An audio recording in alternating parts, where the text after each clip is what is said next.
Hello, everybody. Can everybody hear me okay? Welcome, everybody, and I want to apologize that we were late coming to this meeting. I'm sorry, I know everyone's busy. I'd like to I want to notify everyone there was no votes taken in executive session. I consider a motion to seal the minutes of executive session. Do I have a motion?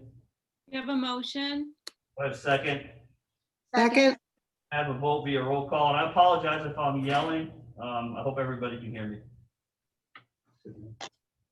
Holly Allen, Aye. Ed Bowen, Aye. Jana Porter, Aye. Rita Kenahan, Aye. Patrick McHugh. Aye. Okay, we are back into our consent agenda. I will consider a motion to accept the consent agenda. Do I have one? We have I so move. A second? Second. I have a vote via roll call, please, Mariah. Holly Allen, Aye. Ed Bowen, Aye. Jana Porter, Aye. Rita Kenahan, Aye. Patrick McHugh. Aye, that passes unanimously. Everyone in the gallery, if you want to ask a question, hit your raise your hand feature. That's going to go to Jonathan Gabriel, our IT director, who will alert me, and we will read your question or comment. Please state your name and your address when you do that today.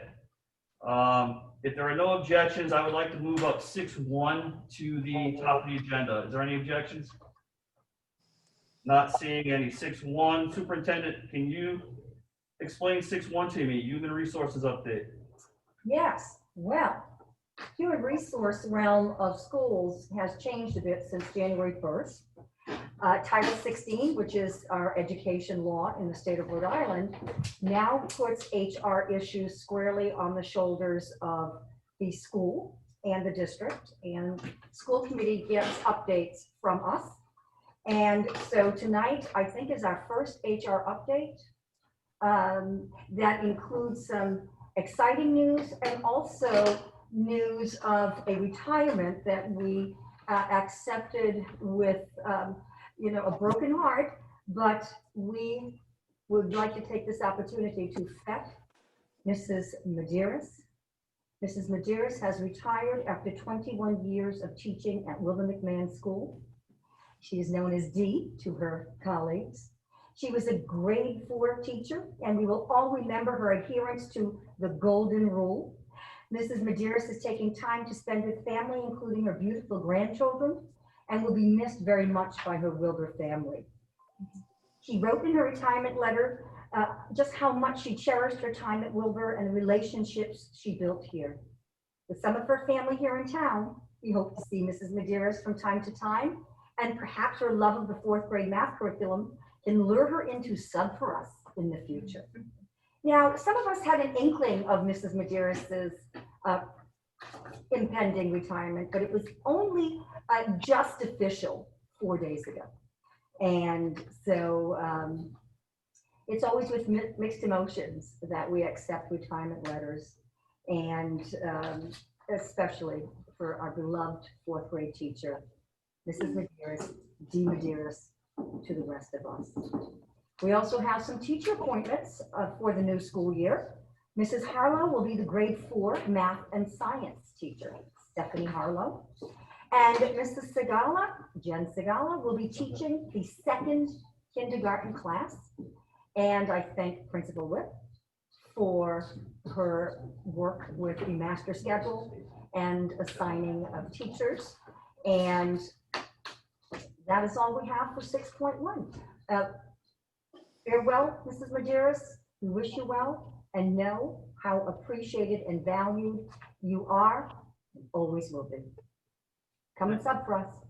Thank you. My son had Mrs. Medeiros. She was outstanding. I think, Paula, your son too, or your daughter? I think your daughter too, right? My daughter had her, and she was wonderful. She was like a switch, turning her around in academics. So enjoy your retirement, and thank you for your years of service. You were a wonderful teacher. Is Dee in the, is she here? Do you think? I did notify her. No. She was notified that she would be affected for a bit tonight. It's not the same with Zoom, that's for sure. I don't see her name. Well, the staff will make sure that Dee does get a token of our absolute appreciation and envy that she has all this discretionary time with her beautiful grandkids. So we will find a way to keep her on campus in some way, shape, or form. Thank you. If there are no objections, I'd like to remove up 10.2, consider, discuss, and vote on the school year 2020-2021 reopening scenario for Wilbraham School via roll call. Any objections to that? Okay, not seeing any. I'd just like to first say, it's come to my, from what I understand, is that since the Warwick School Committee voted on distance learning 100%, and the governor had a response to that, it's come to my attention that school committees are legally the body that decides what learning we're going to do during this COVID. That's what I understand. John Anderson, our lawyer, is here. Is he on here? Is he on here? Can he speak? John, are you there? Could we let him in? He's here. He's in the he's in the panelist section. I don't see him. John, can you speak for a second? We can't see him. I can't see him. He just unmuted. I just unmuted him. Okay, Oh. John, I asked him to start his video. I can't turn it on for him though. John, are you here? I don't hear him. Okay, so I'm going to play lawyer tonight, and I believe that's what's going on here, that the school committees in this state, and I don't know, across the country, I guess, are the ones that decide whether we're going to do distance learning, a hybrid, or full in person. That's what I know of today, right this second. So I think the first thing we're going to do is let the superintendent speak about this scenario, these scenarios. Is that where I'm going? Oh, okay, sure. Sure. He's playing lawyer and I'm playing lawyer. Yeah. I'm playing judge. No, You're just playing kidding. judge, there you go. He's not in? He's there by name, but I don't know if he's there. Okay. So, I'm gonna wait it. We're sitting here in William McMahon School, and we've been in and out of this building throughout the quarantine, the pandemic, and now that we're in phase 3, obviously we're here even more. And I have to say, between the cleaning, the disinfecting, and the sanitizing protocols that our custodial staff has, they've developed these based on best practices, and they've upgraded all of their solutions. I feel very comfortable, very confident coming in and out of this building as the superintendent. And the one drawback is there are no children here and no teachers. That said, a building with maybe a dozen adults every day is very different from a building with 240 kiddos and 51 adults, because we do have a lot of itinerants coming in from the region for speech language pathology, occupational therapy, physical therapy, you name it. So on any given day, we could have 291 people here.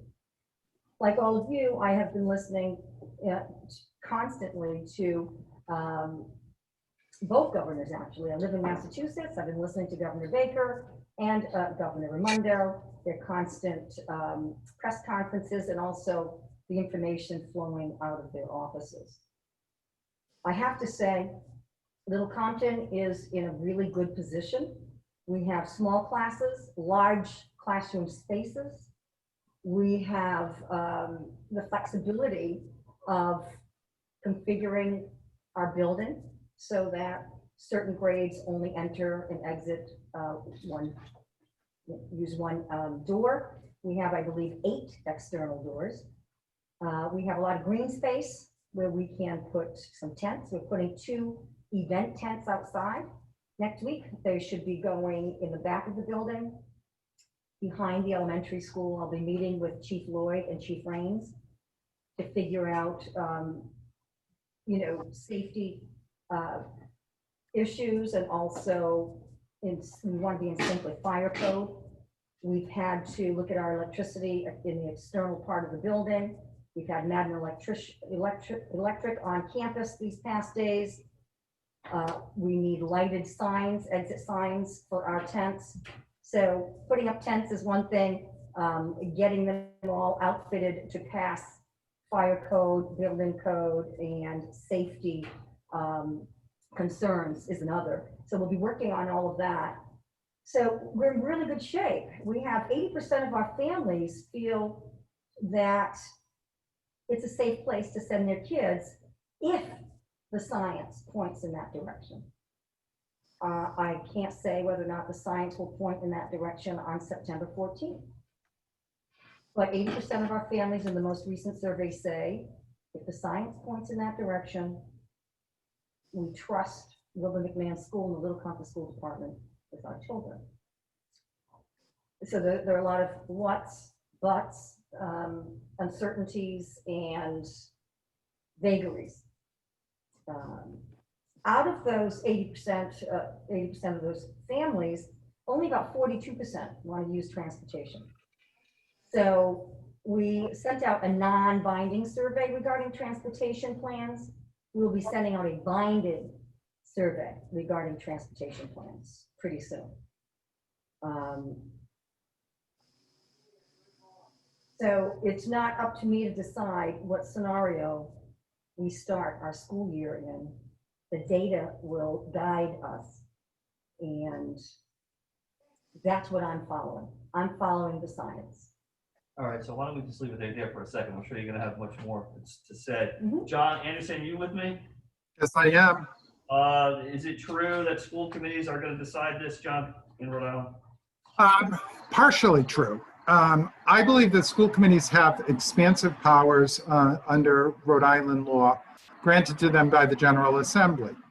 However, the Commissioner of Education holds the power of the purse. That is, the Commissioner of Education controls whether or not you get your state aid or not. I think that if a school district, such as Warwick, for example, were not to open, the issue would be whether or not the Commissioner of Education would require a hearing to take away state aid on the basis that distance learning does not comply with the length of the school day regulations. I'm not sure that politically the Commissioner of Education would go down that path. I personally believe that at the end of the day, it's a school committee's decision. However, a school committee must have reasons for not doing in-person learning. In-person learning is the status quo that has been for hundreds of years.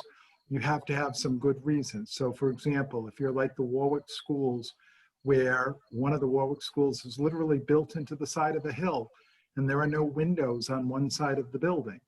It's hard to get ventilation. You can't say just open the windows and put in box fans. Another issue is community spread. For example, there are 4, though I looked at the community spread numbers the other night, there are 4 communities that have community spread problems. Little Compton is not one of those communities. Another is class size issues. There is a world of difference between the class sizes in Little Compton and the class sizes in, for example, some of the urban communities. So I think that while the school committee has a lot of say in this, I don't think that say is absolute. And I think that the school committee, as the superintendent indicated, needs to be guided by the science and the situation on the ground at Wilbur and McMahon School. Thank you. I just want to shift now to any of the school committee members if they'd like to speak on this. Now would be a good time. Go ahead, Polly. Lori, out of that 80% that feel comfortable sending their kids to school, is that 80% of the total population or 80% of the parents that responded? We received an inordinate amount of responses. We usually receive maybe 50% or so. Yeah. We received 167 responses. That's huge for Wilmington. So how many families do we have? I know how many students we have, but how many families do we have at Wilbur? 167 students. There was a response for each child. Okay. So yeah, we're missing a good 60 students, but statistically, it would probably scale out. Polly, can I just interrupt your thought for 1 second? I was remiss, I forgot to ask you. The teachers are so important. Have you talked, obviously you've talked with the teachers, and how are they feeling about coming back to Wilbur? Oh, well, okay. So that's sort of a mixed bag. Sorry, Polly. That's okay. The most recent survey, are you comfortable teaching in the building in a full face-to-face model? And the yes and maybe are about almost 70%. And the yes and maybe for distance learning with, you know, kids doing distance learning at home, while every day 2 grade levels are cycled on campus in an outdoor classroom or in inclement weather, our new spiffied up gymatorium with an HVAC system to beat the band. If that's the case, we're at 86%. So our teachers are looking at the science, you know? Our teachers, I'm over 60, I'm looking at the science as well. And I have no underlying health conditions, but you know, I have older relatives that I visit and so forth. So I think the teachers are just, and the principal, the superintendent, all of us as a district education team, we're looking at the science. We're educators, we trust the science, and that is what is guiding our choices on surveys, and also that is what's guiding our planning. We are changing our plan on a daily basis. I have to add to the plan the fact that our HVAC system is pretty much state of the art, especially since the renovation done in 2012, 2013. We actually have MERV 13, which is the new standard for air filtering. We are going to see if we can upgrade all 38 of our filters in our HVAC system with MERV 13 technology. So we have Bill Moore, the shared service maintenance director for the town, working with us, and this is an email from him from yesterday. So every day we're looking at ways to make our schools safer, the surfaces, the air, so that our kids can have an optimal learning experience. One that is exciting, one that connects them to their school. This is an educational enterprise. It's not a technological enterprise. And we want to give the kids as much human connection as we can. And I believe we're poised to do so. Even if the commissioner says you must go full DL, I do believe, based on our plan, because our plan got the green light 2 weeks ago, we will be able to cycle kids on site every single day by grade level. So we're ready for a full in-person. We're ready for a partial in-person. We're ready for limited.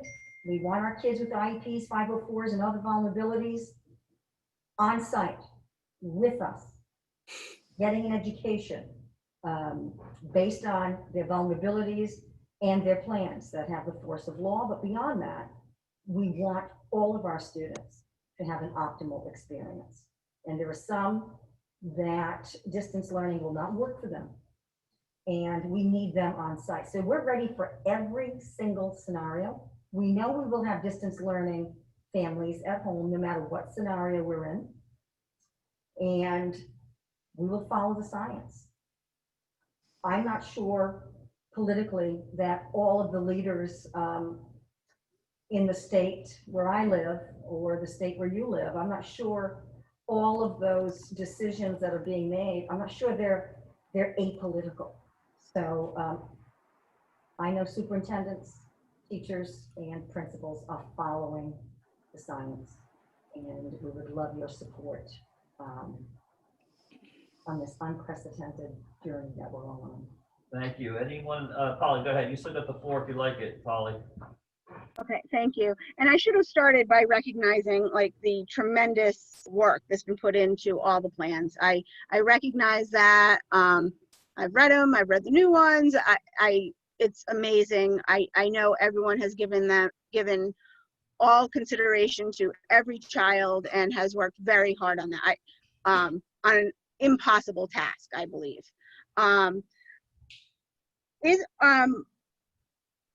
And forgive me because I have read like 100 plans, it feels like, from other school districts that I work in or work around. So is there a plan of, if say we're in partial hybrid mode, is there a plan of how many staff, teachers, students, if they start contracting COVID, is there a number that we say, that's it, we're closing down? Well, it's funny you say that, because the playbook just came out, and I'll move over there. I'm gonna have keys on. The playbook just came out, and also from RIDE and RIDA. Also, the governor today went over 3 different scenarios, and those scenarios are right here. So the entire state has the same playbook based on best practices, based on the successes of childcare programs that have been running nonstop throughout the pandemic. I understand childcare programs have a limited complement of students as opposed to most schools, where they're in the hundreds or sometimes thousands. But staff or student has symptoms, here's the playbook: isolation and quarantine, recommended testing, requirement, and none of it is done in isolation. RIDO was contacted, as Jean Dunn did throughout those last 2 weeks before the March 13th shutdown. RIDO they are the arbiters of just what the response is. If anyone listened to the governor today, she actually used the phrase, we're going to have RIDO workers parachuting in to schools when there is not a critical mass, but when there is a suspected case. So is there a percentage that is the the call it off? No, not yet. It's all scenarios. Okay. There is a group, if there's a group, and let's say there's 9 kids who've been identified, 9 kids and adults. Okay. If they can identify the source of it, then that is the best scenario there is. If there are 9 and no one can identify the common source, you would likely have to shut down your school. The governor actually said that today. Jean Dunn has her hand up. That's And she would love to speak right now. Go ahead, Jean. Polly, you still got it. So Polly, I'll send you the playbook, Polly. I'll pop her into the main meeting. Yeah. Polly, I'm going to send this to you. Hi, Jean, how are you? I'm good. How are you? Your hand was up. Down, go ahead. What's up? I attended a meeting yesterday with the Department of Health and the school nurses. It was the data team from Rhode Island Department of Health. And so they went through all of the plan that they have on their end in regard to reporting, contact tracing. It's pretty detailed. It's pretty comprehensive. They're going to be working very, very closely with us. And if I have, we have a mechanism to notify them of somebody that might be exhibiting symptoms, and then they swoop right in and help us make a determination as to what the next steps would be. So they have given us all of that information, which also parallels, if you saw the reopening plan, K to 12. So it sort of mirrors that with a little more in-depth tweaking, but we'd be working very closely with the Department of Health, and they would be probably taking the reins if we reported that we had somebody with symptoms or testing positive. Thank you. Polly, go ahead. I mean, I'm sure everyone has a lot of concerns, and I know that our administration and our team has done the safest scenario, but I don't always think the safest scenario is the actual safest scenario. The safest scenario would be for our kids to be home. Is it a safe scenario? Sure. If you know, I feel like it's not safe for our teachers. We're putting our teachers went to school to teach our kids, not to protect them from active shooters, not to protect them from a virus, and not to put themselves in harm's way. And while we can be safe, I don't think we can be safest, and that is my biggest concern. My second biggest concern is that we've pushed this. The governor has pushed our start date off for two weeks, so parents are kind of in limbo now too. And I mean, I would think because data is ever changing, that in 2 weeks we won't have enough data then either, and we could push it off again. I would think, I don't know if we can make a decision to decide what will happen on September 14th, whether or not the governor decides on the 1st or the 31st. But I think our parents would appreciate knowing what their kids are doing on the 14th. Polly, anything else you want to add? Not at this moment. Anyone else on the committee? Uh, Go ahead, Ed. I have two questions, if I might, Pat, to direct through you to other people. One, to John Anderson, and that would be whether or not you believe, John, that the school committee would have the latitude, if we decided to go full in-person, school committee had the latitude to be able to effectively authorize waivers for parents who believed, for whatever reason, that their child should not be going to school. I believe in the current environment, the answer to that question is yes. Thank you. The second question is to the superintendent. And reading the plan, Laurie, I note that there are provisions for staff to accommodate, the way that it reads is to accommodate staff members whose circumstances preclude in-person teaching. Do we know of any staff who fall into that category at the moment? Ed, I'm going to jump in for the superintendent on this point and indicate that I would not want to discuss individuals to discuss. Sorry, didn't mean individual by name, just whether or not we have any staff that are unable to.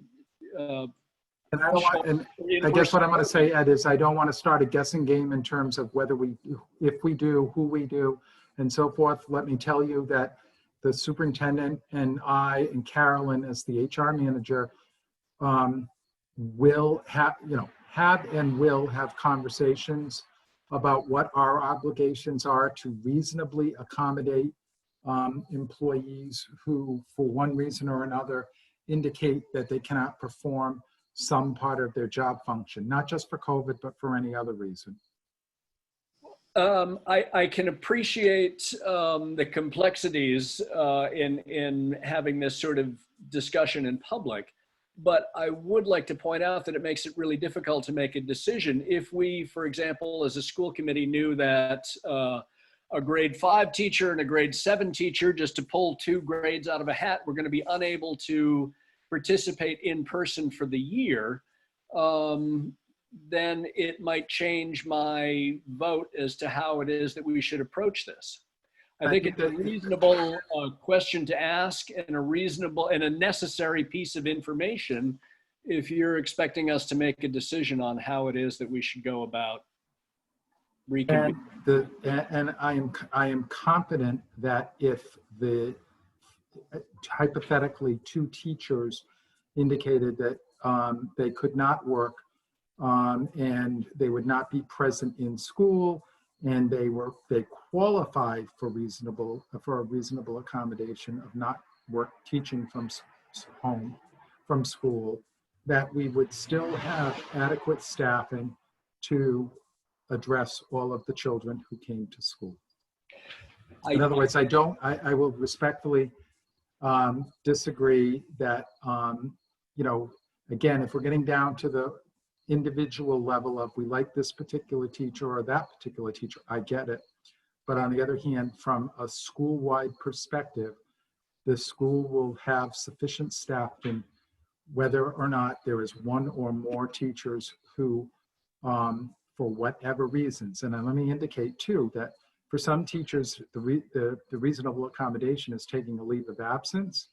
For some teachers, it's not a reasonable accommodation, but they may choose to use time under FMLA, for example, if they're caring for an elderly family member who is ill. We do that regardless of, we're required to do that regardless of COVID, and indeed we've done that in the last few years. But I want to assure you that the school will have sufficient staff to operate regardless of which plan school committee chooses to adopt. I believe that to be the case, John. I guess what I'm trying to suss out is it conceivable that the school could have full in-person student participation and have it be the case that the students are in a classroom for which the teacher is remote? The answer to that is no. Okay. The answer to that is no, and the reason why the answer to that is part of teaching a classroom includes supervision, and we're not going to put kids in a classroom, and the superintendent now can take over for me, but we're not going to put kids in a classroom and have the teacher trying to manage a classroom from a television monitor. I agree with John. 50% of education is safety and supervision. Without that, there's no learning that goes on. So there would always be a certified teacher with the children, except maybe during lunch or recess, obviously, as is the case when in-person school is in session. We have such a small teaching cohort. I do believe, I agree with John Anderson that we don't want to start talking about our small teaching cohort where it would be easy to extrapolate. But just know if there is an issue where a teacher or another staff member, paraprofessional, would need accommodations, we would provide those to the letter of the law, and at the same time deliver a world-class education to the children. Thank you. Ed, you still have the floor, and I have Jana on deck. Thank you. I'm here. Thank you. You all set, Ed? Jana, go right ahead. Yeah, I'm here. I think my picture is a stack of books, but can you hear me? Yes, we can hear you perfectly. We love books. I don't know why it is, but it is. Anyway, I really want to thank Lori and her team for this incredibly comprehensive plan. It's mind-blowing, exemplary, and so reassuring to me as a school committee member. So I thank you for that. I am a little worried about the fact that Little Compton, small class sizes, rural, we could become the poster child for reopening school. If school is going to reopen, it should be here. But I think that puts pressure on the decision makers to say it's okay to reopen. And I am not feeling good about reopening. I feel like we're kind of the canary in the coal mine. Let's see what happens in Little Compton. If they can reopen there, we can reopen anywhere. I'm very concerned about parents making the choice because I think the choice is not really a choice. Parents who have to work, who are frontline people, they will vote to send their kids to school. They have no alternative. Parents who have someone at home who can oversee the virtual education of their children will vote to stay at home. I don't want to see our school break down along socioeconomic lines. The fact is, there is no good answer to this, and it makes me very sad. I'm sure it makes us all very sad, but I would like to see us, if we are going to reopen, to do that very, very gradually and watch and see what happens at other schools. I love the idea of children coming back to our school one day a week, once every other week, to be in a tent, to touch base, to connect with their school. But I just don't want us to be the poster child and sacrifice our kids in the process. Thanks. Thank you, Jana. Rita, would you like to say something?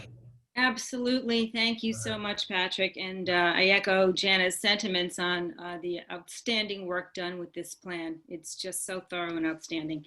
What I'd like to say is that I am so reassured to know that 80% of parents think that it's okay for their children to go back into the school if the science agrees. So that's reassuring for me, knowing what the community wants. I'm also reassured by the scientists and the researchers and the physicians at our Department of Health with Brown University. They're constantly in touch with Harvard University and MIT. We have the best of the best in this country helping us to make informed decisions regarding the science.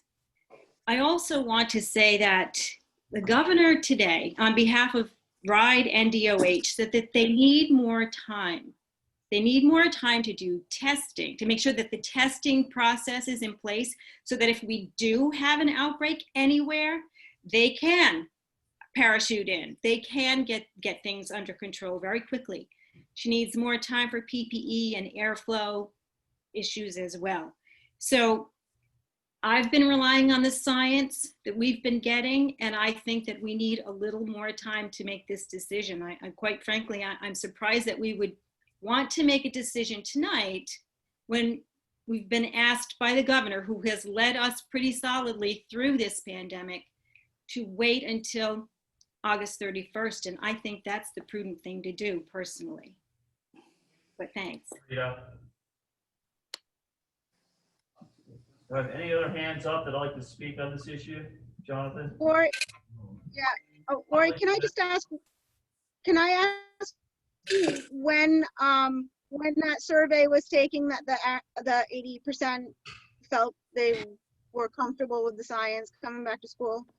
About 3 weeks ago, and we do have another survey ready to go soon. Dr. Christina Nixon will be assisting us with crafting that survey.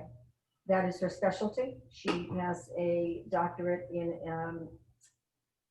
microbiology, and she's worked in infectious diseases throughout the world. So she'll be helping us craft that, and we're sending out a binding transportation survey as well. What's the possibility of starting full distance and watching the data and seeing how safe it is to go partial? That way parents could make plans to continue, to get back to work or work out childcare or whatever they need be. Our kids could have education. Wilbur did a great job with distance learning in the spring. And it wouldn't, our kids and our teachers wouldn't be going to school until August. Is that a possibility? We're ready for everything. The tents obviously are for a partial scenario. If, we can't have all kids on site because the science tells us we can't, but we can have them outdoors. I think the governor today said, everyone go out and get tents, have meetings outdoors. So we know that, having kids outdoors definitely dissipates the droplets and so on and so forth. That's the science. We're ready for every single scenario. And I- I have heard from numerous families. We're pretty accessible. I say daily, we're getting emails, phone calls, you name it. Our parents truly are sort of all over the place right now. I think we do need more time. I know, the numbers were trending down. Now they're trending up a little bit more in the state. But we're ready for full in-person. We're ready for partial in-person where it's distance learning and every kid is on site 1 day a week, outdoors, ideally. That's why we're getting the 2 tents in. I just, as educators, as, being in education all our lives, teachers, administrators, and, we're looking at the science. That's what we're looking at. That's what we're pinning our hopes on. Sure, I want all the kids back. Our teachers want to come back. All the students want to come back. But we're not in the driver's seat. The data is. And that's what I keep on telling the families. We're preparing for the best of scenarios, and we are preparing for scenarios with limited to no access to the campus. This is unprecedented. We don't know where we're headed. Regarding the plan, I cannot take the credit for it. I need to give the credit to the entire team, the operations team on the district level, and Principal Whip and her building level teams were just amazing. I was just, the annoying overseer of, the pages, and they just landed the plane beautifully. I want to publicly laud them. What an amazing group. That said, it lays out everything, and we're changing content every day. This is uncharted territory, and there's just so much uncertainty. So we're discussing such an uncertain possibility, and we're just going to argue in a circle. That's all we're going to do. All right, I'm going to continue on the circle. Can I- I've got a wait, hand- wait. I'm sorry, go ahead, Polly. Go ahead, Can I Polly. ask John Anderson one question? Yes, one question. John, could the school committee vote to start school on September 14th despite the governor, if the governor decides to push it back? Or does that conflict with the teachers union and the No, state? it doesn't conflict with the teachers union. The teachers union we deal with on a local basis. I mean, the issue would come down to whether or not the governor has all of the powers that the governor has asserted that she has in this circumstance. And I think at the end of the day that, local school committees still have powers given them by the General Assembly, including the power to set the school calendar. That being said, I think that being an outlier not based on science is going to be the axe the governor has is controlling state funding. The one thing I will say about that, though, the district that gets the least state funding in the state is probably Little Compton. I'm not saying let's not follow science. I'm in No, I my head. understand. Yeah, I'm tossing around, what if we said full distance on the 14th and then assess the data from there? Because we would know the kids would be safe, we could start school, and as the data came in and we saw what was going on in the state, we'd be able to reassess and see if it was safe for partial or full. And again, I think that you certainly could take that approach. I suspect that the governor would be unhappy about that approach. So I think that, that's kind of like a showdown that has never happened here in Rhode Island because we've never been in this particular circumstance.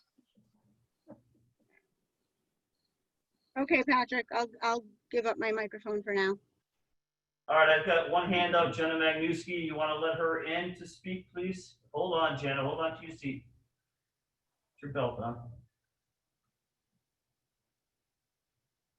You can unmute her, okay? Should be able to, Jenna, you should be able to unmute and talk now. Yep, she's Can good. you hear me? Yep. Okay. Obviously we all completed those surveys. A good number of us did. I think that I would be really interested to see how those numbers will change moving forward, because there have been so many outbreaks in community situations like colleges and residence halls. And those are, close proximity, and they have been very public. A lot of colleges have either shut down or gone full remote since that survey was issued. So I have a feeling that that number is probably going to be changing a lot in terms of parent confidence. But I also appreciate, what Jana said about the fact that some parents will choose that they are going to send their child no matter what, because I know of at least one child in town who, if they don't go to school and mom can't work, they don't have health insurance. So if they did get sick, then what? So that is something that definitely does still apply in town. Even though we are a relatively more affluent, there are still those who are absolutely in the have-nots and would be strongly affected. Thank you, Jana. I don't see any other hands up on this issue. Lori, Go I'm ahead. Patrick, I'm sorry, it's me again. Go ahead. Lori, could there be accommodations for families that, I don't know, absolutely have, like that family? Could there be a staffed location where these children could still participate in the distance learning just in school on a device, so supervised but not with their classmates or necessarily their teacher? Absolutely, Polly. Okay. It is part of the plan. The limited in person is pretty much non-negotiable. Students with vulnerabilities, they don't have to be legally codified in a 504 or an IEP. Okay. So we do have that language in our plan. I think we even included language regarding families that may not have access to broadband that's as robust as other families. So we really cast a wide net regarding our limited in person. So conceivably, we could have the same student on site every day. If the team gets together and decides that that child's vulnerabilities requires on-site education, we will be offering that. And it could be, like I said, an individualized education plan. It could be an accommodation plan.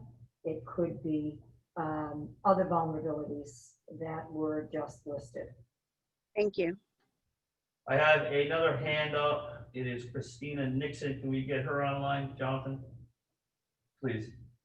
She's awesome. Hi, everyone. This is Christina Nixon. I just wanted to add a little bit to that to let you know that at the community center, I'm on the board there. We've been discussing maybe a way that the community center and the after school program there could potentially help out in those situations. So we would be interested in those parents who may be in a situation, if fully remote, wouldn't be able to have someone caring for their child. Perhaps that's some way that the after school program could offer some assistance during the day. And they're currently looking into that and how that would work for their licensing and whatnot. But please, if there are families out there, please let us know so that we can start seeing what numbers we would have. Thank you. Thank you, Dr. Nixon. Thank you. So I'm at the point now at this meeting where it is going to be a motion on 10-2. This would be the time to make it by a school committee member. Do I have any motions for 10-2? All right, I'll go for it. I would like to make a motion that we start full distance and assess the data as we go to determine whether or not it's safe to integrate a hybrid learning model. John Anderson, is that too vague, or are you okay with that specific motion?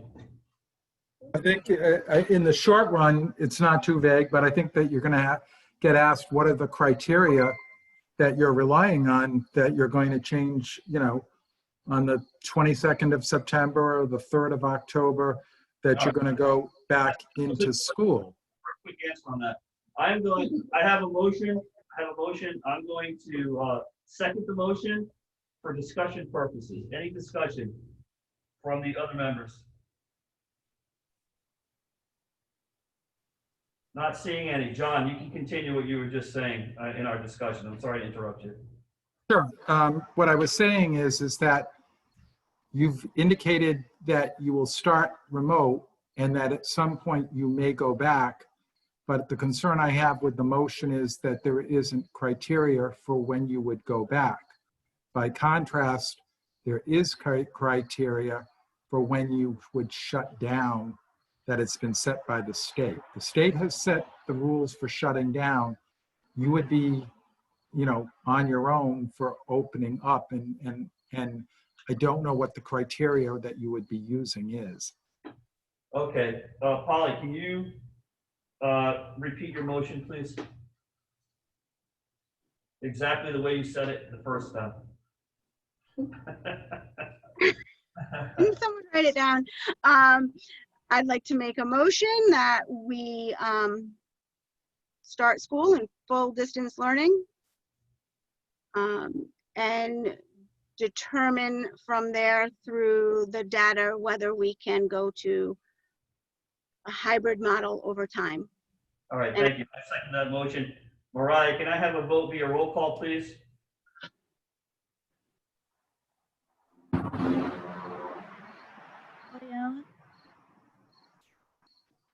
Polly Aye. Allen, Aye. Ed Bowen, Nay. Jana Porter, I think Jana might have got knocked out. For video. she's there. Jana Porter, Aye. thank you. Rita Kennahan, Nay. Patrick McHugh. Nay. So that motion failed. All right, thank you. At this time, I'm going to recess this meeting.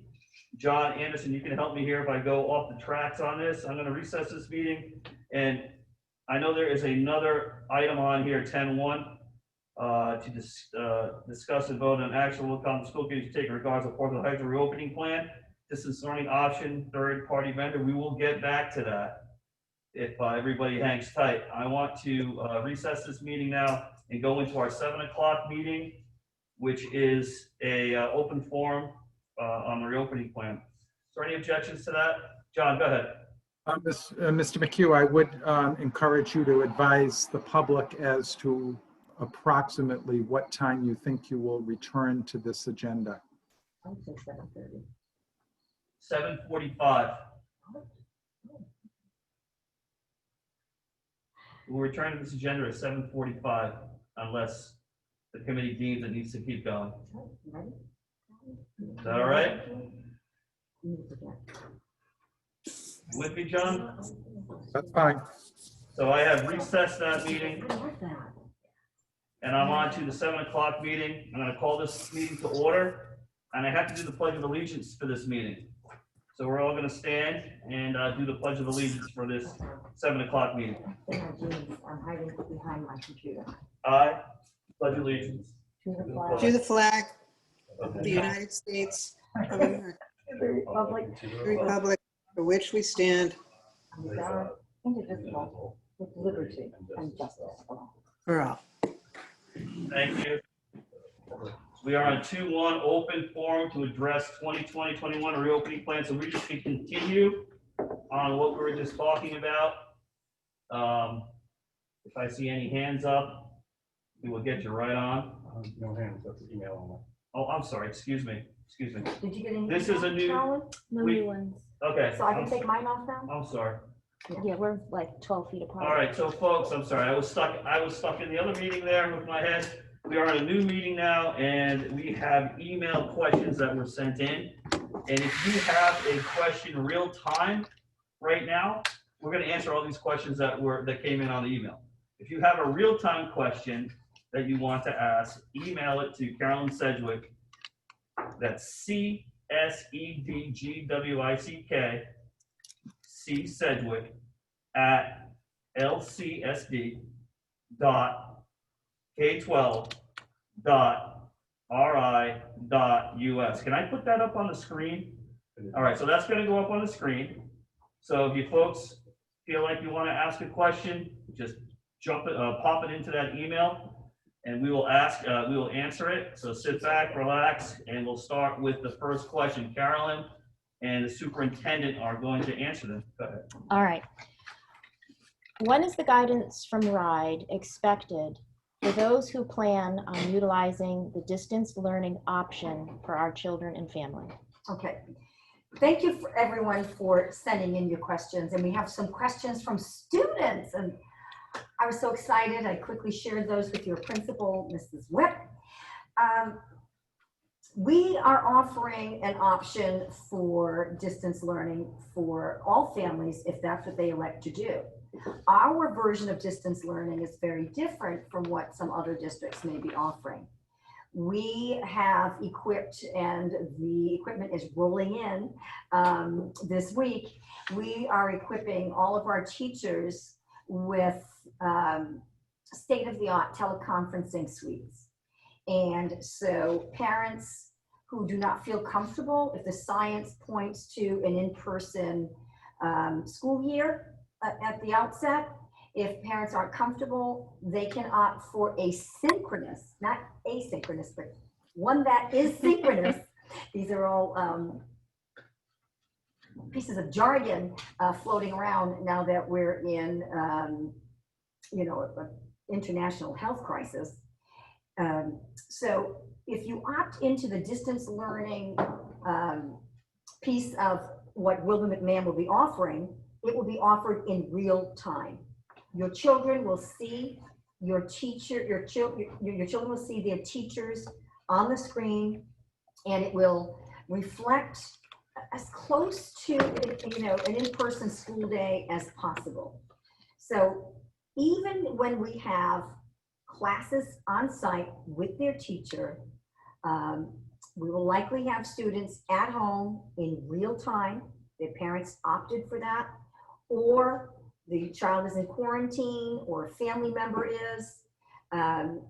So we are absolutely bragging about our ability to seamlessly toggle between in-person at school, in-person at home. And Mrs. Whip, if you looked at what she sent in her community update, and also the last 20 pages, maybe the last 30 or 40 pages of our plan, I just added those over the weekend, you will see a full in-person schedule for every class, every student, and also the partial in-person schedule. No matter what iteration we're in, whatever's going on in the classroom is also what kids at home will be seeing. So we are expecting our teachers, no matter what scenario, to be on site at Wilbur McMahon in their super duper brand new teleconferencing suites, where Promethean technology centralizes all of the instructional processes. So the student who's in school on site and has to go home for whatever reason, like I said, if for a quarantine situation, or a family member who's ill, and the contact tracing is being done, and the student has to get off site and go at home, he or she or they will be missing in person at school, but they will be in person at home in real time. We are not adopting an asynchronous model. We are not offering a third-party vendor option.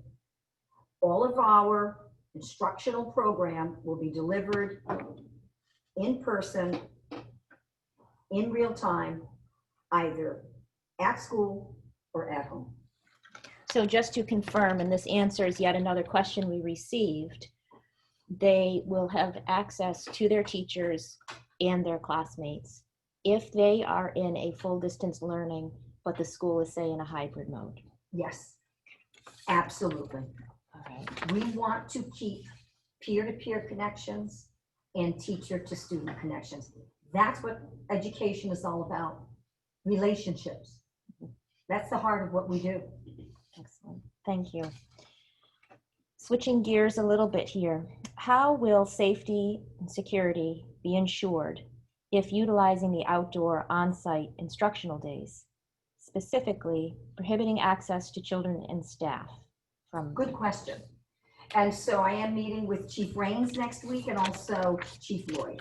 Our safety complex is plugged into this school and we're plugged into them. We share our brilliant IT director. And so we're in constant, contact and communication. So when our kids are outside in a regular school year, a non-pandemic school year, they're outside for recess, they're outside for PE, phys ed. And so we've always had students outside on site. What we've done is we have beefed up our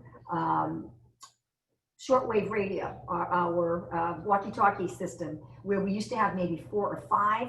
We now have, I think, close to 15. So we also have beefed up our cell phone inventory. So we have cell phones that we can also give to teachers who are outside that have a push to talk feature. And so that push to talk feature goes right to the safety complex. So we did that last year. We added, last year, we added FirstNet through AT&T. So we have an emergency push to talk system already in place in school. We have 4 times more the walkie-talkies than we've ever had before. And obviously, if we are, outside in the tents, our teachers and kids, 50 to 60 kids and teachers at a time, I will be asking definitely Chief Raines for some sort of option for maybe a police detail of some sort. I am looking at some sort of grant funding so that perhaps we don't have a school resource officer, but perhaps we could get some grant funding for police details when we have those, our kids in the tents and they're fully populated. So I'm looking at that, funding for a police detail on site near those tents, and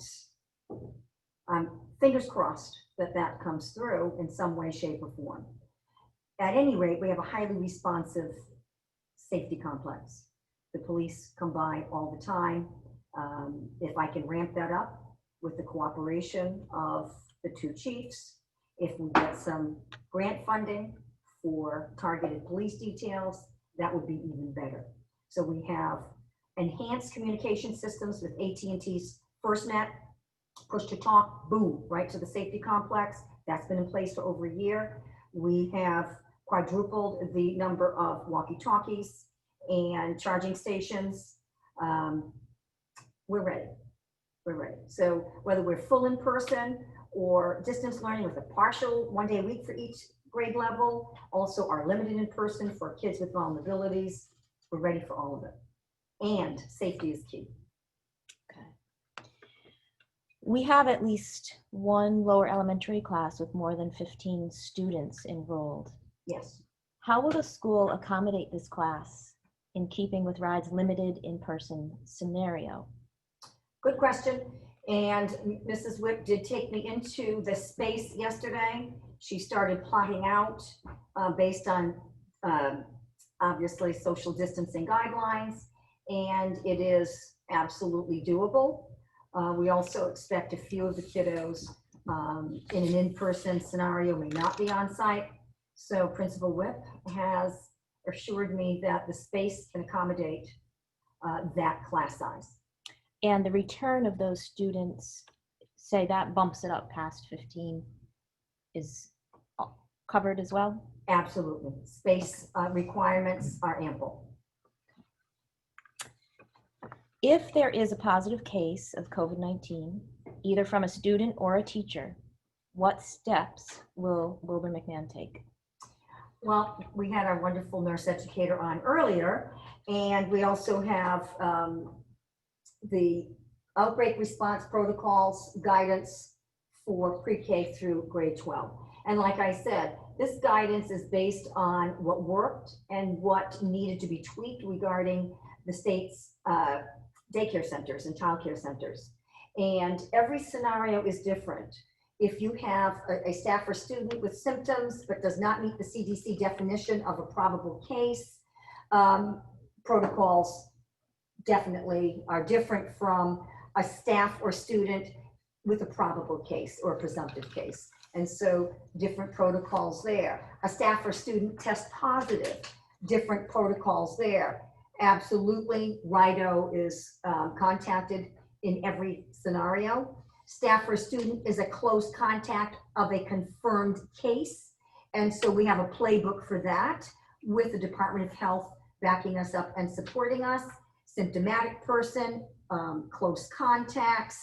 And so the playbook is pretty specific. And what Nurse Dunn encountered yesterday goes even deeper into the playbook. So these are just the broad responses, and I'll send this playbook out to all the families so that they can see it. And but just know that something several times this size is what RIDO is working from and what our nurse educator will be working from. Schools are not on their own. The governor has said, you know, staff members will parachute in, and even we have to come over the Secana River, get to us. But we have to be confident, as school committee member Dr. Kanahan did say, we have to be confident in our state Department of Health, definitely. I have full confidence in Dr. Alexander Scott. And so that's what this is. It's a playbook based on best practices, and the Rhode Island Department of Health is at the center of all responses, suspected cases, presumptive cases, and positive cases. I'm going to combine two questions into one. Go for it. Okay. Will parents have the ability to choose distance learning for the whole week? And if the data allows it, is there a chance that students will be able to go back to school more than one day a week? That's a big what if, and it depends, and maybe, and what, yes. So I don't have an answer for that. I want to get kids on site as much as possible and ensure their safety. Can we ensure anyone's safety in a pandemic? In school, at the beach, at a barbecue, at a birthday party? No, but we can certainly put everything in place that we know of. And the minute we know of something more, we're adding it to our plan. Everything in place to balance the relationship component of delivering an education to our children and the health and safety of all staff, students, and everyone's family members as well, because we all go home.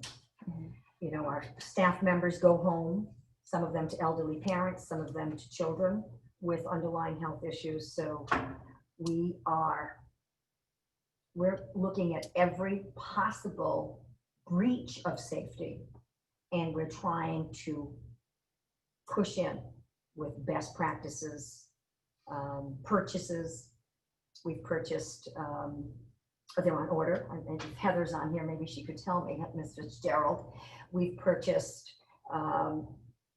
individual sort of trifolds for each child, and they're antimicrobial, they're clean, you know, they can be cleaned, they can be toted from one area to another. We're making all these new purchases just for ramping up and enhancing safety for our kids, staff, and everyone who's at home that they will interact with. We received several requests to have a snapshot of what a day would be like with distance learning. How much screen time would there be? How how would it look? That is just, that's one of the best questions I think was posed, because as a parent, that's what I would be asking, you know, health and safety, and what is this going to look like? And it's going to look different by grade level, obviously. We will always follow best practice guidance around screen time. And if you all remember, moms and dads and guardians, in the spring, the lower grades had the least amount of screen time, and the upper grades, especially those transition into high school, had the highest amount of screen time. And that's all based on RIDE guidelines. And those are also delineated in our plan. I know Principal Whip has received some requests for some visuals for families. And I know she is sussing out how she can do that.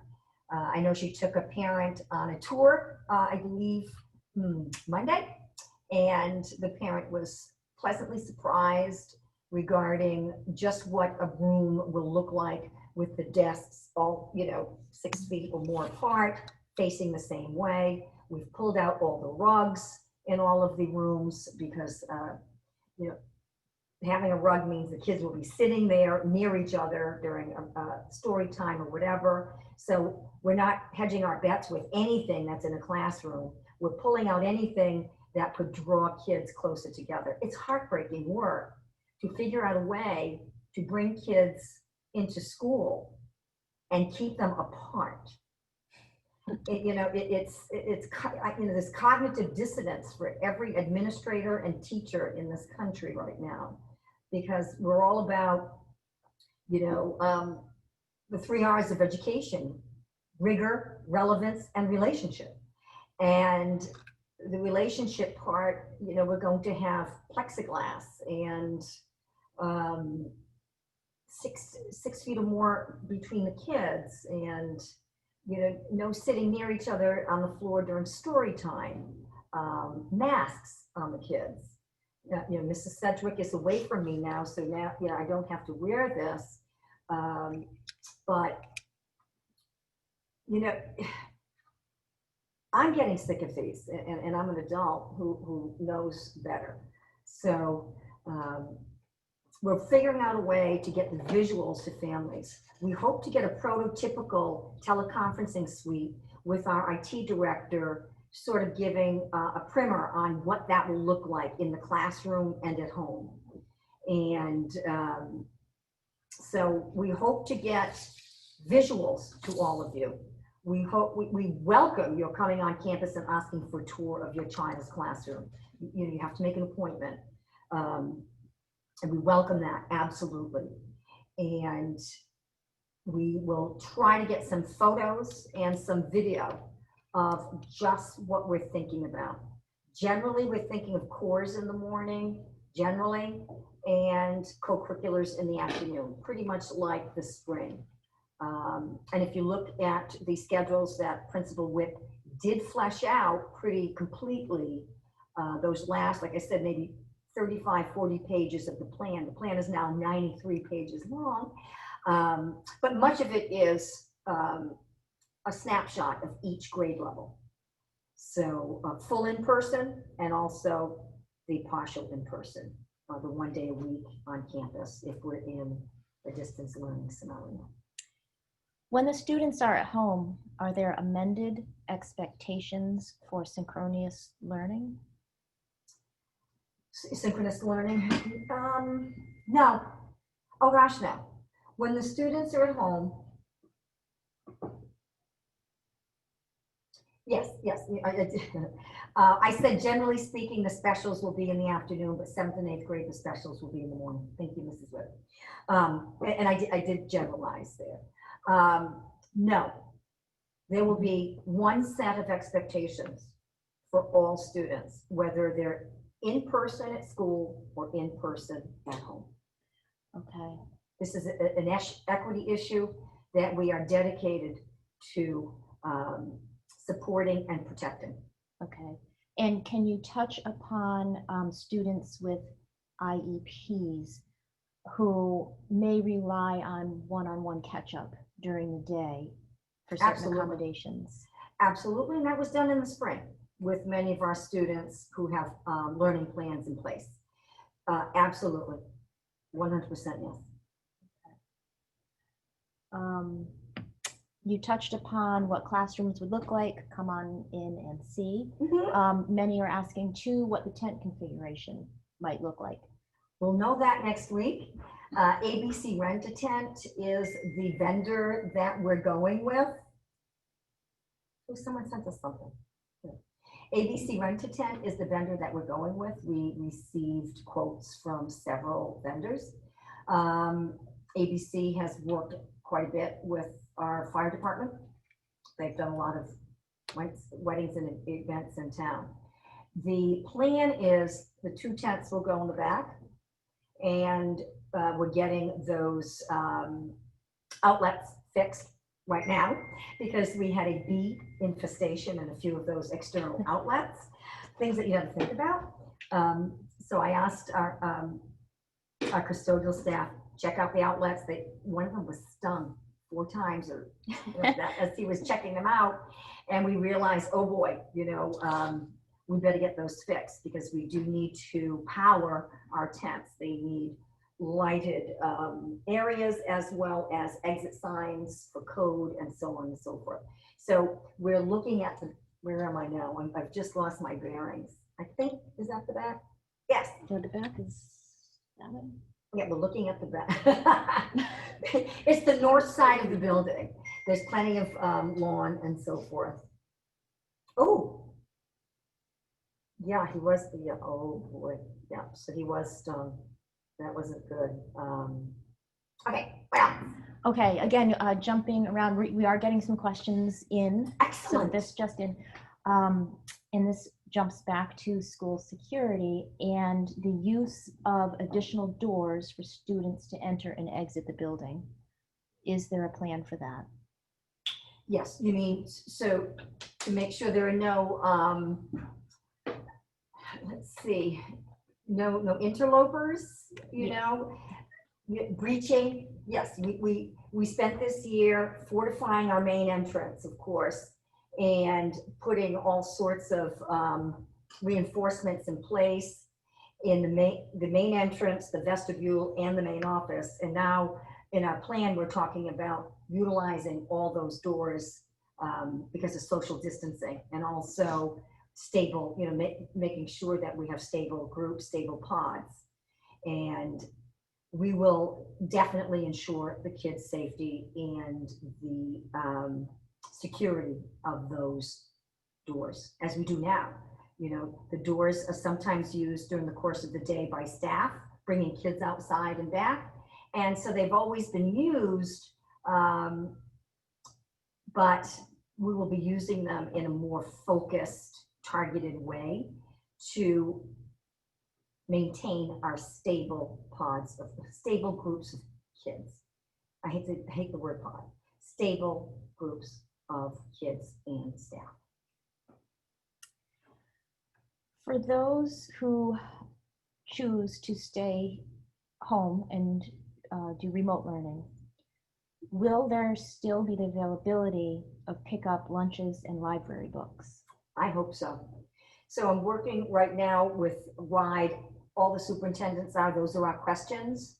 Will we have those wonderful meals? A few times, someone tossed me a cheese stick, whatever, and I was munching on and I'm over 18. But they were great. It was one less thing for families to worry about. So I'm working on it. If I have my druthers, everyone at home will have access to those wonderful breakfast lunch combos because they're really good. And library books. And library books. Yes, and library books all summer as well. Yeah. Every day, I think 3 days a week actually. Yeah, every day that she's open, I see her creating library packs for kids, book packs. So yes to food. I'm working on it, as are other superintendents, and definitely yes to library books. If parents want to make the decision to go completely virtual, is any documentation needed? The binding survey, we have yet to send out a survey that was binding. Why is that? Because we knew that the landscape was ever changing.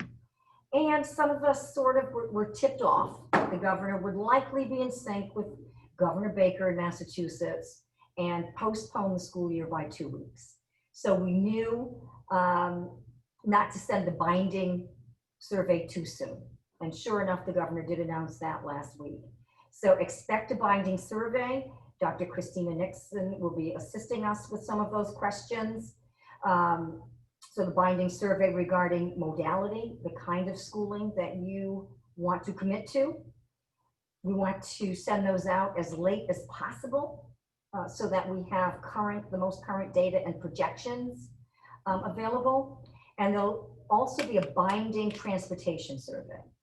We have, gross numbers for first student. They need actuals. They need how many kids at this stop, how many kids at that stop. So we'll be sending out a binding transportation survey for our Portsmouth High School kids, our freshmen, sophomores, juniors, and seniors, and a binding transportation survey for our Wilbur McMahon kids, as well as a binding survey regarding what form of education are you choosing for your child. And this is strictly a choice that parents make. They don't need to provide any documentation of a child's need for one scenario or another. They do not. Okay, thank you. Thank you.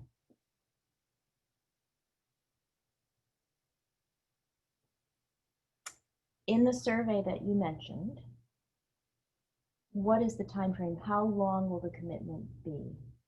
So the binding survey that you send out, is it for the first quarter, the first semester, or the full year? By quarter. Most districts are asking for a binding commitment by quarter. They're coming in, yeah. Fast and furiously. We can't think beyond a quarter. I mean that. Not in a pandemic. We're not even thinking beyond a term. Can't. Okay. Regarding the choice for in school or at home, my hope is that parents will be watching the science. That parents, the 80% have said, based on data 3 weeks ago, that they would send their kids in. We hope that the decisions are based on science, and because if the science tells us that the kids are safe on site, we want them on site.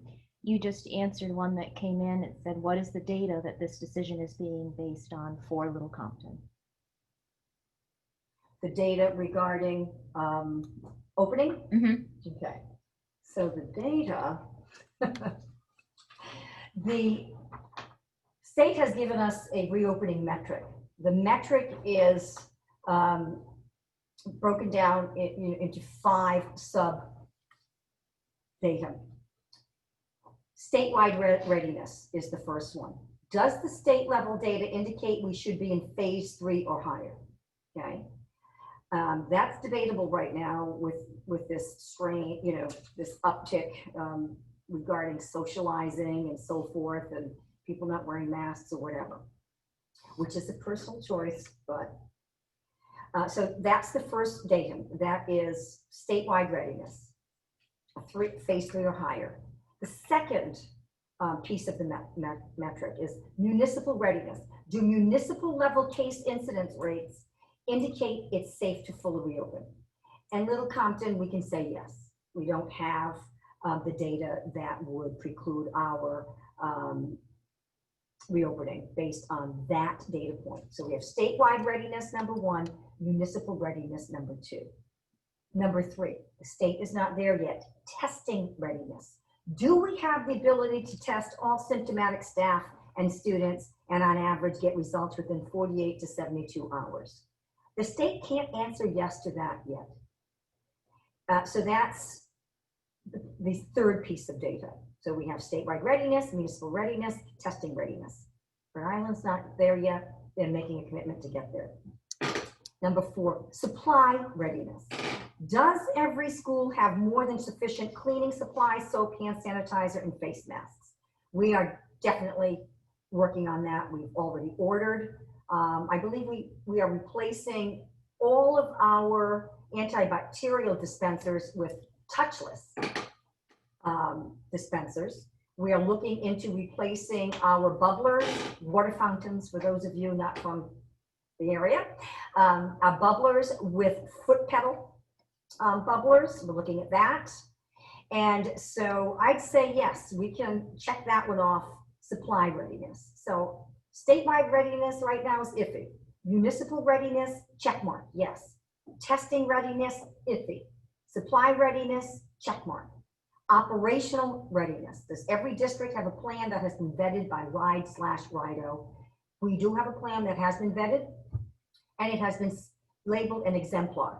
And so we got the green light 2 weeks ago.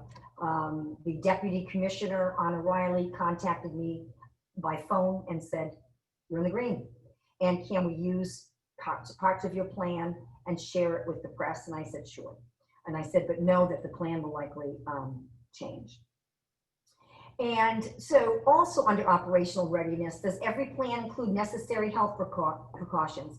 Mask requirement, check. Social distancing, check. Stable pods, check. Safe transportation, check. I've been in contact with First Student quite a bit, and they've purchased, and it's an extra cost, and I gave the green light, business manager, I meant to tell you that. The green light, they bought these packs that will sort of fog each bus every day between runs and so forth. It's safe, it's non-toxic, and it kills all that bad, those bad microbes. Does every school have a point person to work with RIDE and RIDO on testing and contact tracing? I would say we have one of the best point people in the state, and that is Jean Dunn, who also helps run an emergency room at Rhode Island Hospital. Hope she doesn't mind that I'm mentioning a part of her personal life, but she is a crackerjack nurse as well as nurse educator. Does every school have health screening protocols in place? Yes, we do. We discussed those yesterday. I met with Principal Whip and also the IT Director, John Gabriel. We're talking about a daily app for parents for when they do their symptom checking for their kids. And nurse educator Dunn she continues to refine, and attend every single Zoom, G-Meet that she can to make sure that our health screening protocols, our attestation process, everything is in place. Does every school have a plan to support staff and students if they become ill? Absolutely. We have actually reapportioned our existing space. I have moved out of my office, and HR has moved out of their office, and that is Carolyn Sedgwick, and Sonia Whip, the principal, has moved out of her office, all to make more space for a safer, healthier environment. So the medical suite now, the health suite, is no longer just Nurse Dunn's room, her office, and her space there. It also includes Principal Whip's former office. Principal Whip has moved into the HR office, and HR and I, and also the school committee's clerk, we've all moved into the chorus room. And everything's in there, our desks, our mini fridge, everything. There's a piano, tickle the ivories every now and then. So we have, we can check that one off. So we can check off statewide, we can't check off statewide readiness quite yet. Definitely municipal readiness, testing readiness. You know, we have been, assured that this will be in place by the 14th. Supply readiness, we check that off. Operational readiness, there are plenty of check-offs there. Check, check, check, check, check. So right now we have, let's see, 1, 2, 3 out of 5 definite green light, and 2 statewide and testing readiness, a little bit iffy. So we're not just triangulating, we are looking at 5 points of data every single day. So do we know how soon the district decision can be made as to full in-person, partial, or full distance learning? Assuming the state is ready, how soon can that decision be made for Little Compton? That decision can be made at any time by Little Compton. It will definitely be made by the 31st by the governor, Dr. Alexander Scott, and also the commissioner on Helga and Fonte Green. So we will definitely have their recommendation / directive by the 31st. However, the school committee has the agency to step in to a degree if they wish. Will the binding survey be released prior to or after a firm decision has been reached regarding which modality will reopen in? What I've told parents this week is expect another survey that's binding, and maybe expect another one after that. So I mean, some districts have already done 3, and they've had to throw out and shred all those because now the data is different. So expect one within the next few weeks. Definitely the binding transportation one, because first student has to know. And expect maybe another one at the end of August and maybe even right after Labor Day. We want to get this right. Now, you touched upon this, it might have been in the prior meeting, but does every classroom have air filtration? Yes. So, absolutely. And so let's see, we have 8 indoor air handlers inside the building, together with 3 rooftop units. All 11 of those units are equipped with MERV 13 air filters. They were all changed on Saturday, 8/15. That amounts to 38 filters throughout the school. Each individual space has its own system. The filters for the 2 locker rooms, the foyer, and the unit heaters in the hallways are not MERV 13. We're looking into whether or not we can upgrade to MERV 13 in those. We also have 9 mini splits throughout the school. And in addition, we have the 8 new mini splits in the gym. Those units have basic polyfilter to keep large particles from entering the cooling equipment. So we're looking at different filtering for those as well. So every single classroom has its own air exchange system, intake and outtake. Every single one. We have the highest quality filters. They were just changed on Saturday.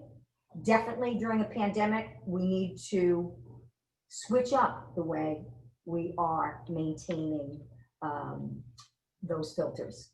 We change them maybe 2 or 3 times a year, and we're looking at a schedule that obviously is much more frequent. Okay. We are living, eating, and breathing the 2020-21 school year because we're excited for it. We had a question about how substitute teachers would be used and how that would work. For example, would they be directly instructing students in person? Anticipating the possibility, as subs do normally, of kind of bouncing from school to school. How are we going to handle our substitute teacher needs should they arise? Okay, you mean school to school or class to class? Well, school to school doesn't fit our school. Well, yes, our one school, yes. Yep. So we have a really solid cohort of substitute teachers. Most of them right in this town. They're residents and some in neighboring towns. And we have kept them in the loop. We've sent them our plan. We are planning on training them in some of the new protocols. Our HR department has all of that in the works. Mrs. Sedgwick. And so obviously, we will not expose a substitute teacher to several stable pods, because then that pod is no longer stable. And now, in any pod that substitute teacher goes, so the math precludes our using subs the way we used to. Okay, this teacher needs this period covered for an IEP meeting, you're going to go there. We will try to keep our subs with one stable pod throughout his, her, or their employee for that day. Oh, and Because we value them, we rely on them. Mrs. Dunn sent a clarification. Oh, great. Yep, she is the nursing supervisor at Newport Hospital. Ooh, That is wow. her official title. So She is super duper. She is bigger than I thought. Wow. All right, so she's not only a great nurse educator, she is an amazing supervisor. She's an amazing Yeah. supervisor at a very busy hospital. I'll give it a few more minutes to see if any more questions come in, but let's jump to some really important questions. These are the student questions, and I'm going to ask Principal Whip, because these really drill down to the granular level of what's important for kids. And Principal Whip knows these kids, and she can definitely answer their questions better than I. But I am so stoked that our kids felt comfortable enough to send us questions. Oh, keep them coming. Okay. What's the deal with specials? Okay, Principal Whip, what is the deal with specials? Yep, you still will be having specials. The teachers will be coming into your classrooms a little bit differently. At the elementary world, a special will be seeing kids every day for a quarter in order to limit the amount of students that they are servicing in a given day. At the middle school world, we're redesigning some of the programs that we already have. We are beginning our International Baccalaureate process this year. So we're going to be offering a course, a design course, and the design course will have elements of information literacy and computer science in it, and that will be taught by either Mrs. Corrigan or Mrs. Cole. And that will be, it will be anywhere from 4 days a week for a semester to 1 day a week for a whole year, depending on what grade level you're in. Arts is going to be kind of a co-taught class with Mr. DeLeo, Mr. Kirby, and Miss Oriole.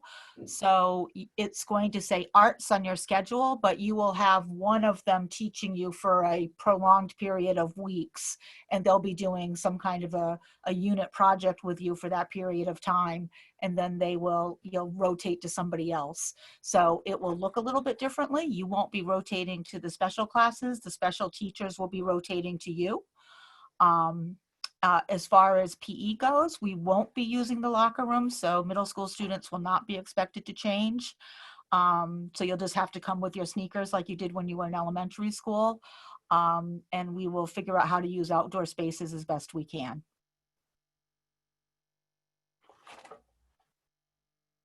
Okay, I do want to make some clarifications. I don't know why.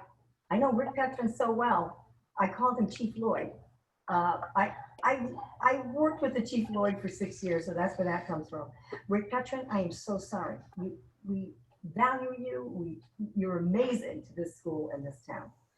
Also, I did get a note. My phone is always blowing up during school committee meetings. I love it.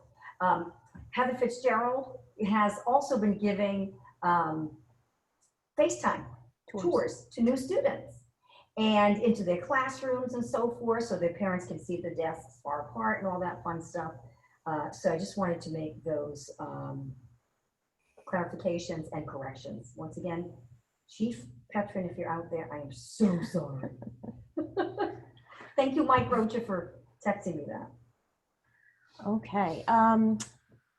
Another question from a student who's clearly a planner. What will we need for school supplies? Oh, that's a good one. Yeah, will we be bringing our backpacks everywhere? or keeping things in the classroom? Yeah. How is that going to work? Take it away, Principal Webb.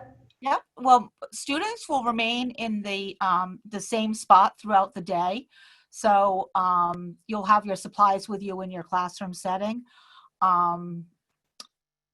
Depending on what model we go back in, that we'll figure out whether your backpacks will travel with you or whether we can use lockers. It's all going to be a function of which of the various plans we follow. We have talked about different models that we can use. We certainly will make sure that you have everything that you need when you're in school and be able to provide you with things that you might need at home. But just for your at-home learning, just the basic supplies, like you want to have paper and pencil and things like that. So I think you'll be all set.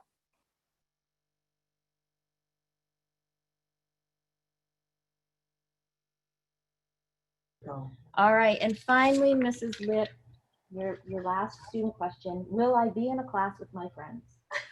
Okay, that is a really great question. And one of the things, this has been a unique year, and as much as usually we've planned our class lists by this point in time, this year, because we really are focusing on stable groups of kids, I'm waiting to see, what kids will be on the same bus, because that would impact what classroom they would go in so they could stay as a stable pod.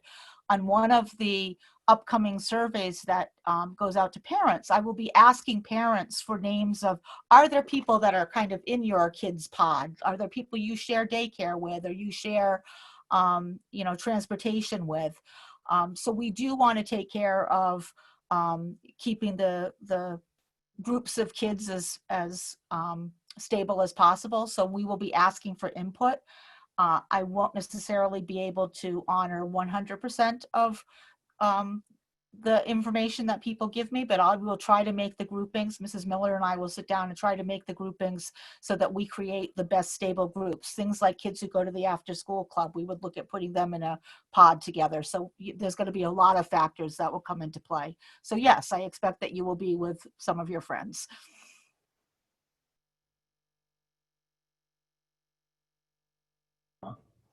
Okay, it looks like we're wrapping it up here. We have just some final questions right down to the basics regarding bathroom use. Each pod is supposed to be assigned their own bathroom, which is disinfected. Right. How is the disinfecting going to take place with 240 students? Will bathroom breaks be scheduled throughout the day? That's a great question. And we did suss that out in our plan, but I think we definitely have to circle back to it, because the custodial staff has brought up the fact that they need to, because they know all the protocols coming down from RIDO, Department of Health, that we need to scrub it in between, high use times. And so please know that children will be assigned to a bathroom, which in the proximity is it is the closest to their stable pod. And we are lucky enough to have a goodly number of bathrooms. A few I think one classroom actually has its own bathroom, which is good. Another classroom is, two other classrooms are right near the preschool lavatory. And then we get into the sticky area of the common bathroom in the main hallway, and also the bathroom near the cafeteria, and the bathrooms upstairs for our middle school students. And so we have to map out, once we know all of our kids where they'll be, we're going to map out bathroom use, scheduling bathroom breaks. That is a really good suggestion. I don't think it's anything that our planning teams have discussed or looked at. So we've looked at assigning bathrooms to stable pods. Our custodians have ramped up all of the cleaning, disinfecting, and sanitizing. And we're looking at cleaning the bathrooms throughout the day. Where in the past, the bathrooms were cleaned at night and that's it, unless a circumstance required further cleaning. So we are looking at cleaning throughout the day. And if that means extra custodial staff, we'll do it. So we have 3 full-time custodians. Usually it's 1 during the day and 2 at night.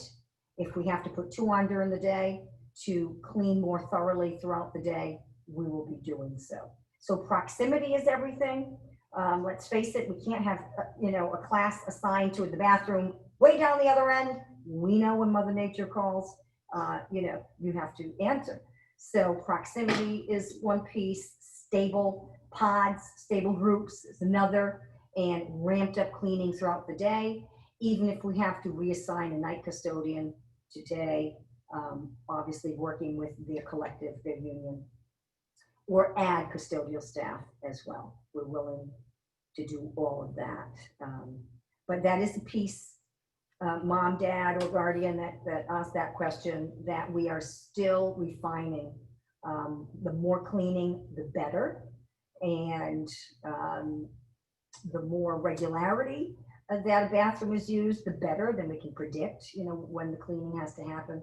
But these are kids, and they do that dance, and you have to let them go. So older kids obviously maybe built-in bathroom breaks, and Principal Whip will probably concur. They're more capable of controlling their physiological demands, but our little ones, it's a tough one. So Okay. In the in-person learning scenario, will students be eating lunch at their desks? yes. Is it optimal? No. Lunch is one of those few discretionary times in school when kids can be with their peers, not necessarily their classmates. It's when they can chit chat and high five and all of that. And that can't happen anymore.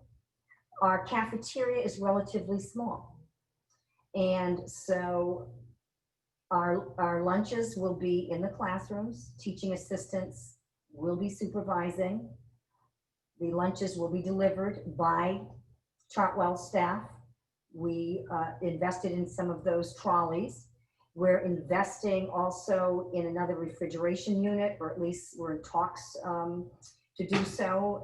Mr. McNamee, Chartwell's, and we've been in these discussions. And the safest way for our kids to eat in the midst of a health crisis is in their classrooms with their stable group, with the food delivered to them, and or their own lunches. And that's just the way it has to be. And finally, a question about masks. If children can social distance, will they still be required to wear masks in the classroom? As it stands right now, yes. We are a mask mandatory school.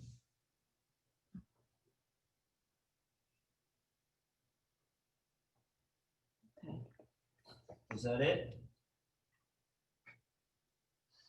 You have a few minutes.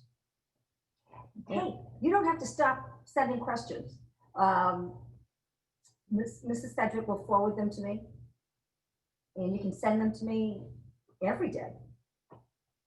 Many parents do, but it's absolutely welcome. And some parents have reached out to me with aha moments. I can't tell you, some great ideas have come from you, the parents and the guardians. Mm-hmm. And Mrs. Whip is working with a couple of sets of parents on some of those aha moment ideas. So absolutely reach out. I don't have all the answers at all. I'm confused on a daily basis. However, I'm organizing the information, communicating the information, and acting on the information. That's all we can do. So until September 14th, continue to email me. You can call me. Same thing with Principal Whip. Same thing with Nurse Dunn if you have questions that fall within her medical realm. Absolutely. These are confusing times, and we need to support each other through it. And I really think that we can offer, no matter what modality we're in, full in person, partial in person, limited in person, distance learning with some on-site rotations, our students will get a world-class education. The International Baccalaureate is coming onto campus. We're in our candidacy phase. Our intercultural development programming is exemplary. Our professional development plan for our paraprofessionals and our certified staff is an extraordinary plan. Thank you, Principal Whip. And we're ready. We're ready for everything that comes our way. And once again, the science is at the center, health and safety of students, staff, and all families. Thank you. Outstandingly done, ladies. Really good. To close out this meeting, 3.1 is public input. I'm going to consider the email questions as public input, but you do have a chance to shoot an email right now. I don't want to block out anyone else. Right. That works. Anyone else popping in, Carolyn?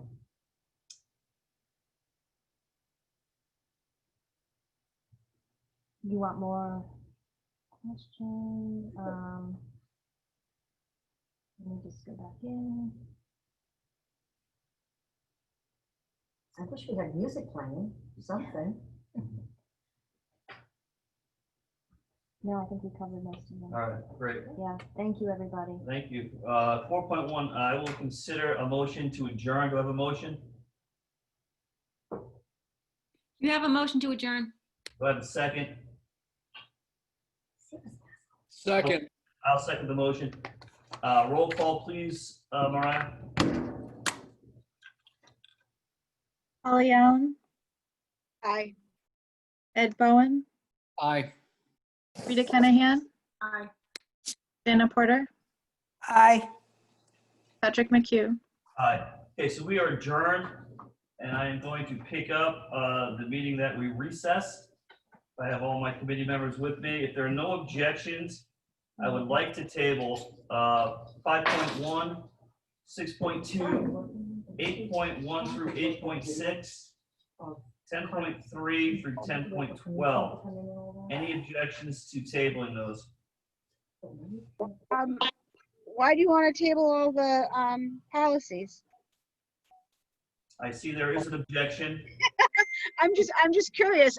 Ed and I have been trying to get through so many policies, and All right, I will keep those policies. Any objections to tabling 5.1, 6.2, 8.1 through 8.6? Not seeing any objections, we're going to table those. I'm going to go to 7.1 finance report.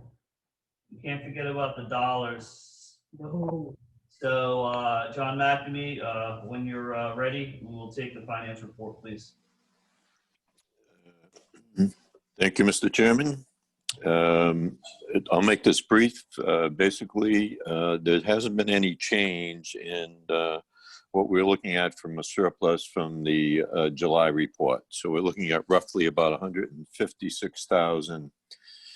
There are probably a few more accounts I've got to analyze before we submit it to the auditors for review, and I'm expecting that we'll be somewhere close to that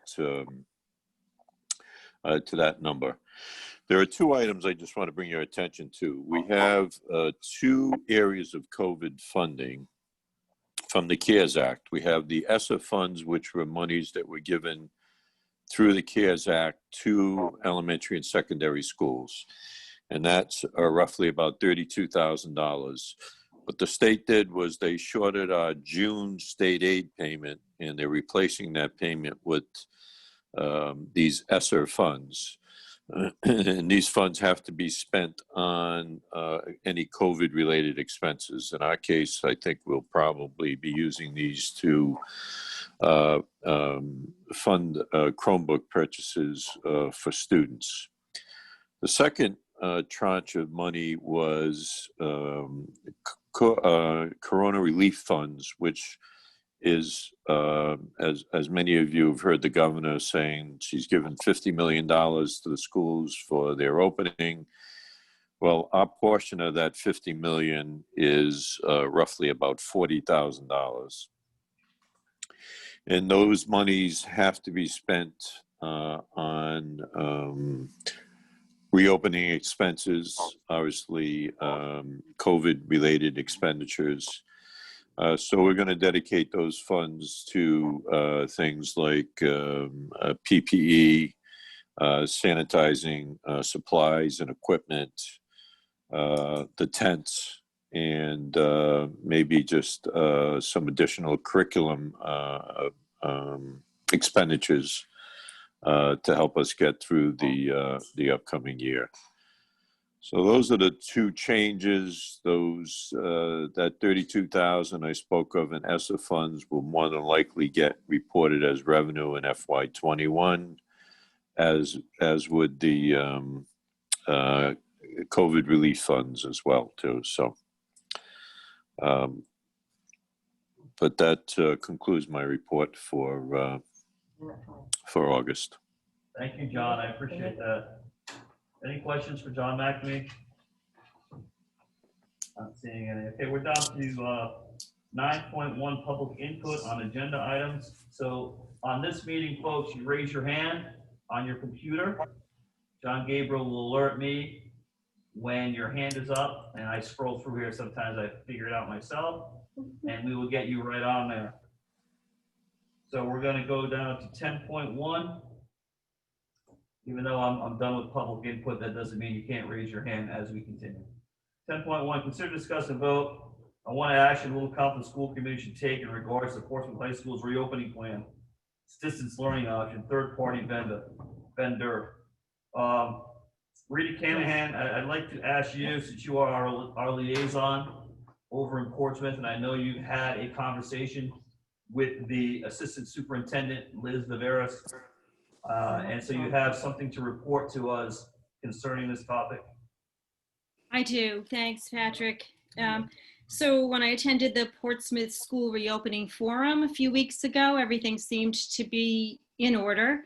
I will say they didn't answer questions quite as thoroughly. Their superintendent and principal weren't quite as thorough as ours, but things seemed to be in line. Then it came to my attention that with a parent of a Portsmouth High School student, that there seemed to be some inequity around this plan.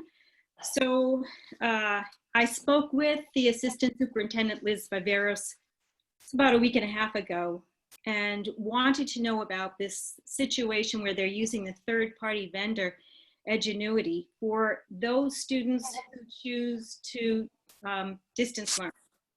So for whatever reason, and no one is forced into a school building, if a parent feels or a student feels they want distance learning at Portsmouth, they will be taught by this third-party vendor. It's the same program they use for their summer school, so they seem satisfied with the programming. They say they're getting the same curriculum and the same grading system. However, it does provide some inequities because as I understand it, on further investigation, I just this evening saw another email from Liz Viveras that they're really going to be, it's an asynchronous model, and the students don't have interaction with the teacher. There are no teachers associated with the Edgenuity program. So that is directly opposed to what the Education Commissioner Infante Green said today at the governor's briefing. They do not approve of asynchronous teaching. So that's a problem. And I think there are other questions that parents have. Our Little Compton parents of Portsmouth High students have questions, and they have not been answered. So we invited either Dr. Kenworthy, the superintendent, or Ms. Viveros as assistant superintendent, and they declined to attend our meeting this evening. They had other plans, but I think that there has to be much more conversation before we can approve of a plan like this. Thank you, Rita. John Anderson, are you still with us here?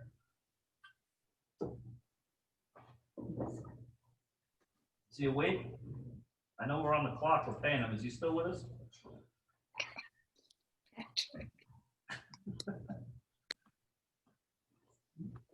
You with us, John? He's gone. All right, Superintendent, I wanted to go to John next, but I will go to you and your opinion of this. Patrick, I am here. John, can you shed any light on this third party? Thank you for tuning in there. Yeah, no, I had it on mute and I had problems getting it off of mute. I apologize. My understanding is exactly the same as Ms. Kenahan's, that the commissioner has not approved of asynchronous learning. You're paying a lot of money. You're paying over $10,000 per student to attend Portsmouth. I don't understand how asynchronous learning is appropriate. I think that it's unfortunate. Portsmouth was given an opportunity to perhaps correct my misimpression or misapprehension, or perhaps Ms. Kenahan's misapprehension, and they have not come. Perhaps the thing for the school committee to do is to schedule an evening that is more convenient for Ms. Viveros and Mr. Kenworthy, and perhaps both of them can come to a school committee meeting. In other words, we'll rearrange our schedules for them so that they can explain how this exactly is going to work. Because ultimately, if Little Compton is unhappy, Little Compton, does have the option of either having its children educated in schools that are going to be more, doing things in more like Little Compton is doing for K-8, or alternatively asking the commissioner to preclude Portsmouth from doing asynchronous learning. But I think it's only fair to ask for their side of the story first, which is what Mrs. Kenahan tried to do. Thank you, John. Dr. Mitchell, you have any thoughts on this? Well, like Dr. Kenahan, I did listen to the commissioner today, and she said that she has been getting calls from parents throughout the state, from districts, notably high school level parents, that are offering asynchronous options, and they're binding. So you check on in person, and then so these asynchronous options are offered by a third-party vendor, and the commissioner made it very clear today she does not approve of it. I don't know what steps the commissioner will take regarding districts that are offering this option. Little Compton is not offering an asynchronous option. All of our options involve our teaching staff and our specialists engaged with our kids every day, throughout the day. But the commissioner made it very clear today she does not approve. She used a strong language, and she seemed surprised that some districts were moving forward with this option. I know a lot of districts have put a third-party option in their plans. And I was under the impression that this option was for the rarest of cases, for that rare student and family that cannot participate in real-time learning, teaching and learning. That was my impression, sitting in hundreds of hours of Zoom meetings since March. The distance learning third-party option was supposed to be the absolute exception. So I need to hear more information as well from Portsmouth, because parents and others have the impression that it's not the absolute exception, that it is an option that is not only being offered, but perhaps encouraged. And that is anathema to the way we do school here in the company. Thank you, Dr. Mitchell. I see Emily Copeland, who's the chairperson at the Portsmouth School Committee. And Emily, can you get Emily on? Thank you for taking time out of your night, and welcome. Emily is a wonderful chairman over there, does a great job, and I'm glad to see that you're here with us today. So the floor is yours, Emily. Thanks. Hi. So good evening, everybody. Can you hear me okay? Yes. Okay, great. Sorry I zoomed in a little late. I didn't know you had started up, but appreciate the notification. I was there for the first part of the meeting. So again, Dr. Kenworthy and Ms. Viveras, were sorry they weren't able to be here. I know that Ms. Allen, I think, spoke in some detail with Ms. Viveras about this option. And have you already talked about that and what it entails? No, I did just get permission from Ms. Viveras to share my email with the rest of the committee. I didn't want to share it without her permission, so I did send it along. I think that's what Rita might have been referring to. I'm not sure. Well, I just didn't want to repeat because I came in late here if you had already said this. No, I haven't spoken yet about that. Oh, no. okay. So I did hear the little bit that said that they weren't with a teacher. So, as your superintendent referred to quite eloquently during that first discussion on 10.2, a lot of things are in flux, and we're getting different guidance and things are changing all the day. So what I actually had another meeting with Dr. Kenworthy today, and we talked about this just to make sure that I was clear. And the idea, right? The idea is that on Mondays, all students at Portsmouth High School will be engaged in distance learning with their teacher for whatever class they're engaged in. And then they're going to be split, like 9 and 11 and 10 and 12, so that 2 grades will be in on one day, 2 grades will be in on the other day. And if, as you guys all talked about in your first discussion, if we are allowed to resume in hybrid fashion, that would obviously be in school, right? For 2 of those days. Then on those other 2 days, then all students would be engaged in distance learning with the Portsmouth teacher. Now, my understanding is, and I think that the idea is, that students who are choosing the remote learning option are on that classroom teacher's roster, that they are engaged with the class full time when they're doing the Monday distance learning, the Wednesday distance learning, and the Friday distance learning. And that the idea is that this third party, this Edgenuity, is a tool then that teachers can use both as a supplement for those students who are engaged in in-person learning and as a potential option for students who are engaged in distance learning. And I'm sure, as you guys have already discussed in your committee and your superintendents briefed you, there are discussions occurring throughout the state regarding the recording of classes and, kind of what we're doing here, the zooming in on classes, and to what extent that will be accepted by the unions, and are there problems with that? So again, part of this might depend then on the teacher. One teacher might say, no, the students who are engaged in distance learning will be with me just via Zoom or whatever the equivalent is for all 5 days. And another teacher might say, well, no, for those 2 days, they will have Edgenuity. But all students are still on a classroom teacher's roster for that class.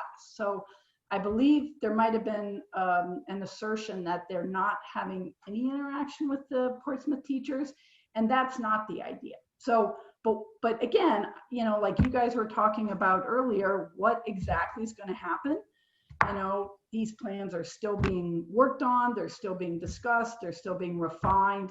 I would just really encourage people to reach out to the high school, to reach out, families in particular. Ms. Viveras is really encouraging families to speak with her, to reach out to her. And again, over the next couple of weeks, all of this really hopefully will be much more refined. So I hope that maybe elaborated on what Polly was going to say or had said or was going to say. So that's what I know. Hopefully that was helpful. Thank you, Emily. I'm sorry, I can't get my camera to work. I think I'm been blocked. I'm not sure why, but I feel rude without my face on there.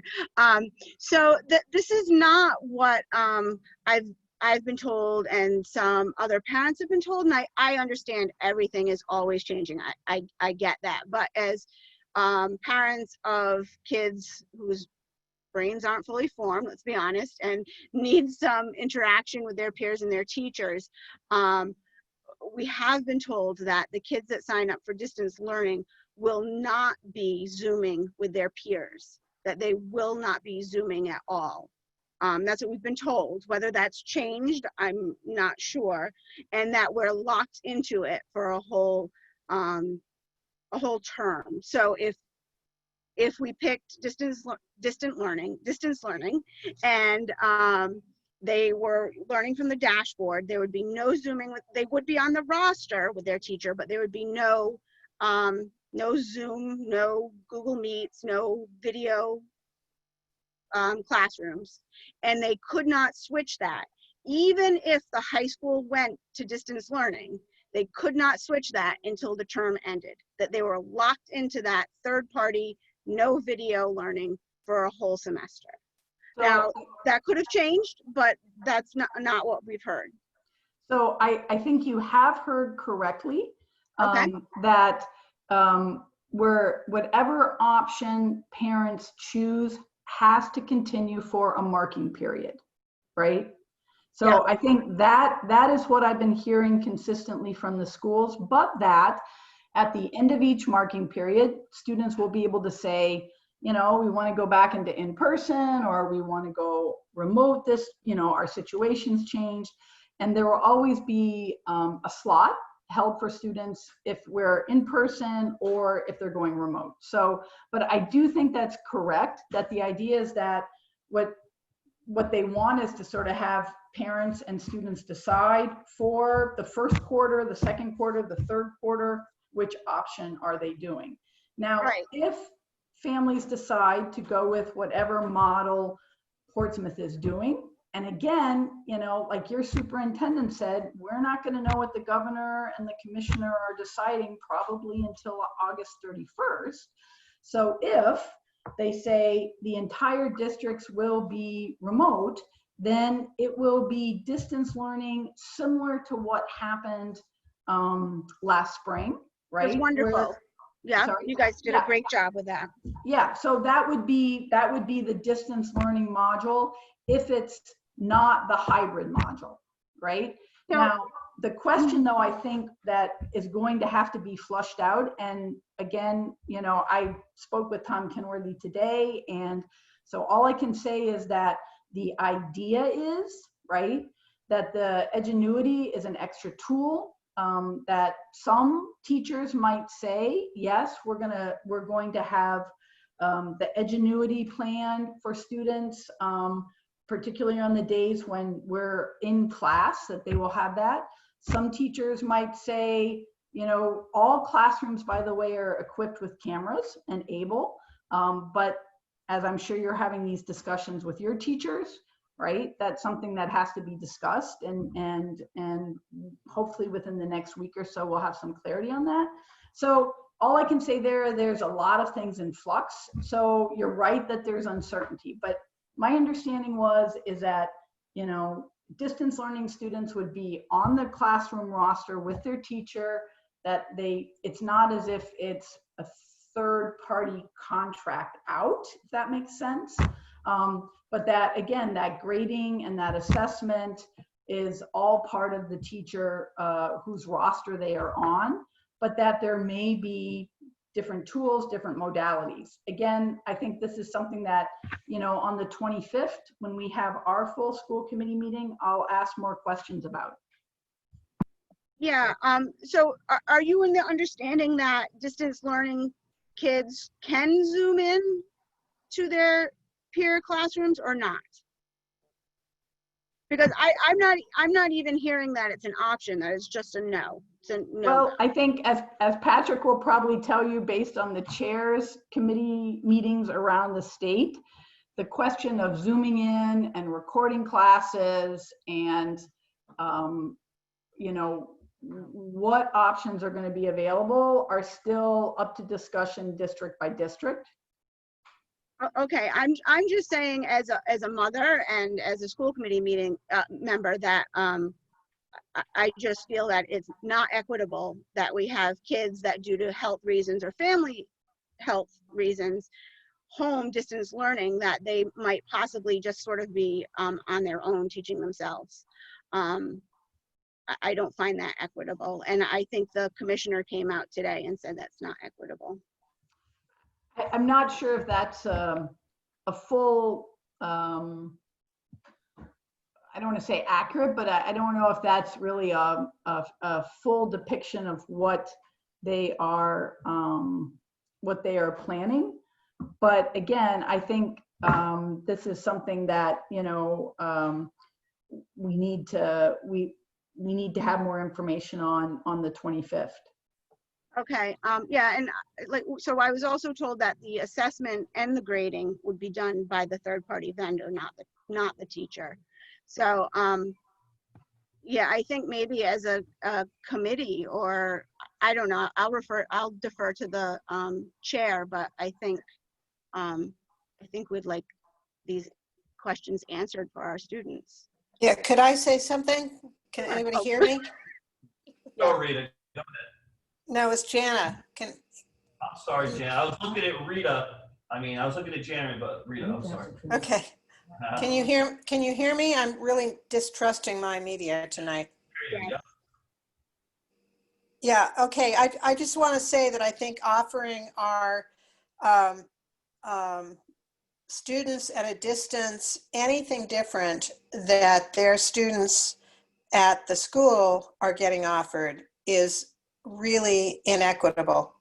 And I am very concerned that this could happen.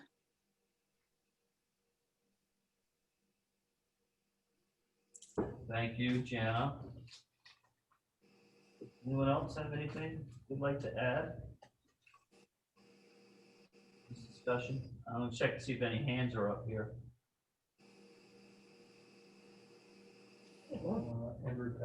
Andrew Kelly.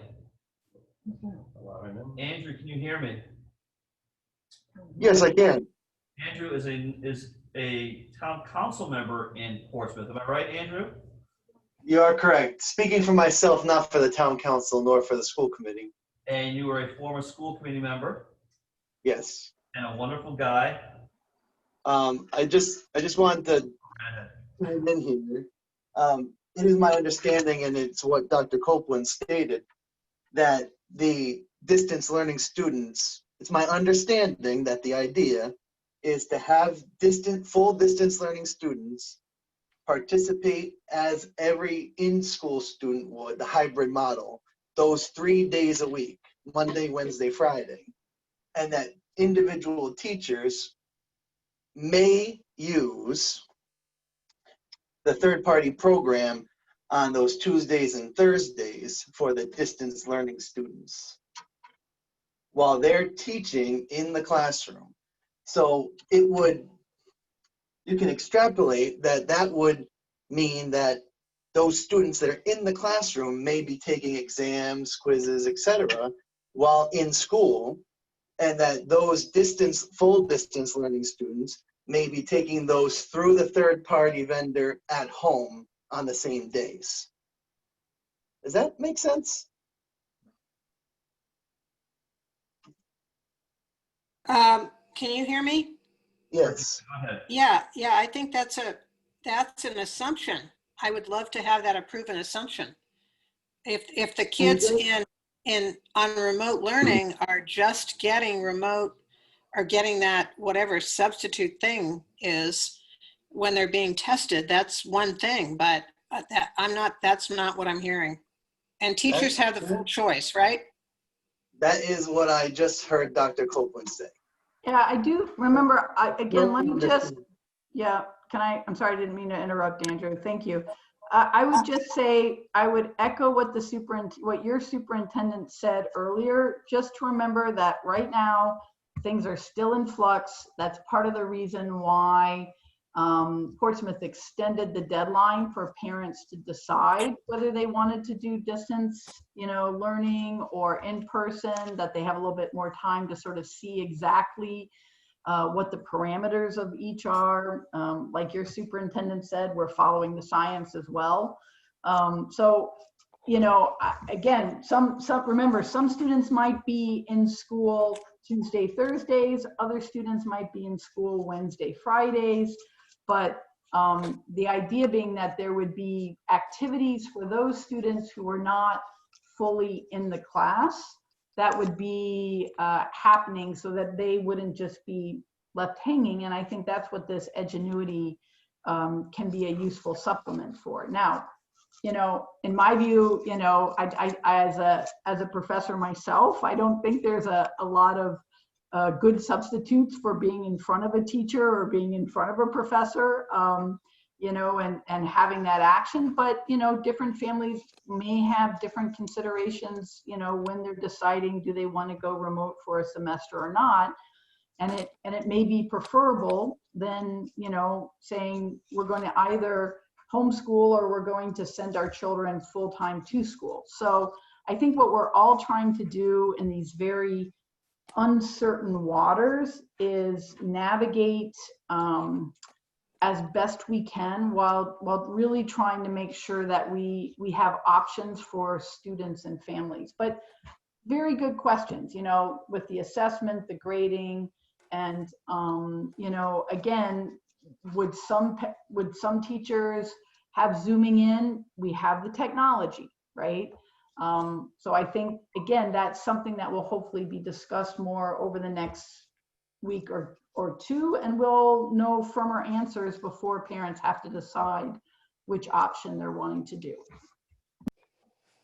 Are there any other schools that are doing third party?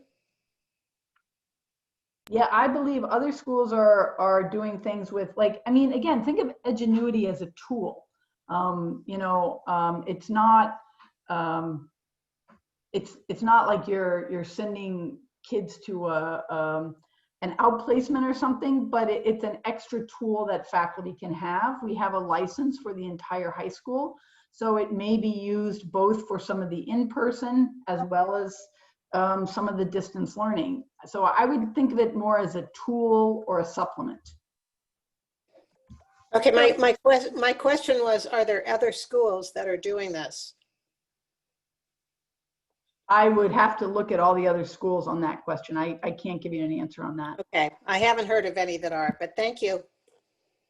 It's Rita, and thanks again, Emily, for trying to help clarify. It is very uncertain, and I know we still have some questions. So just to clarify, that's a platform. There are no teachers associated with the third-party vendor.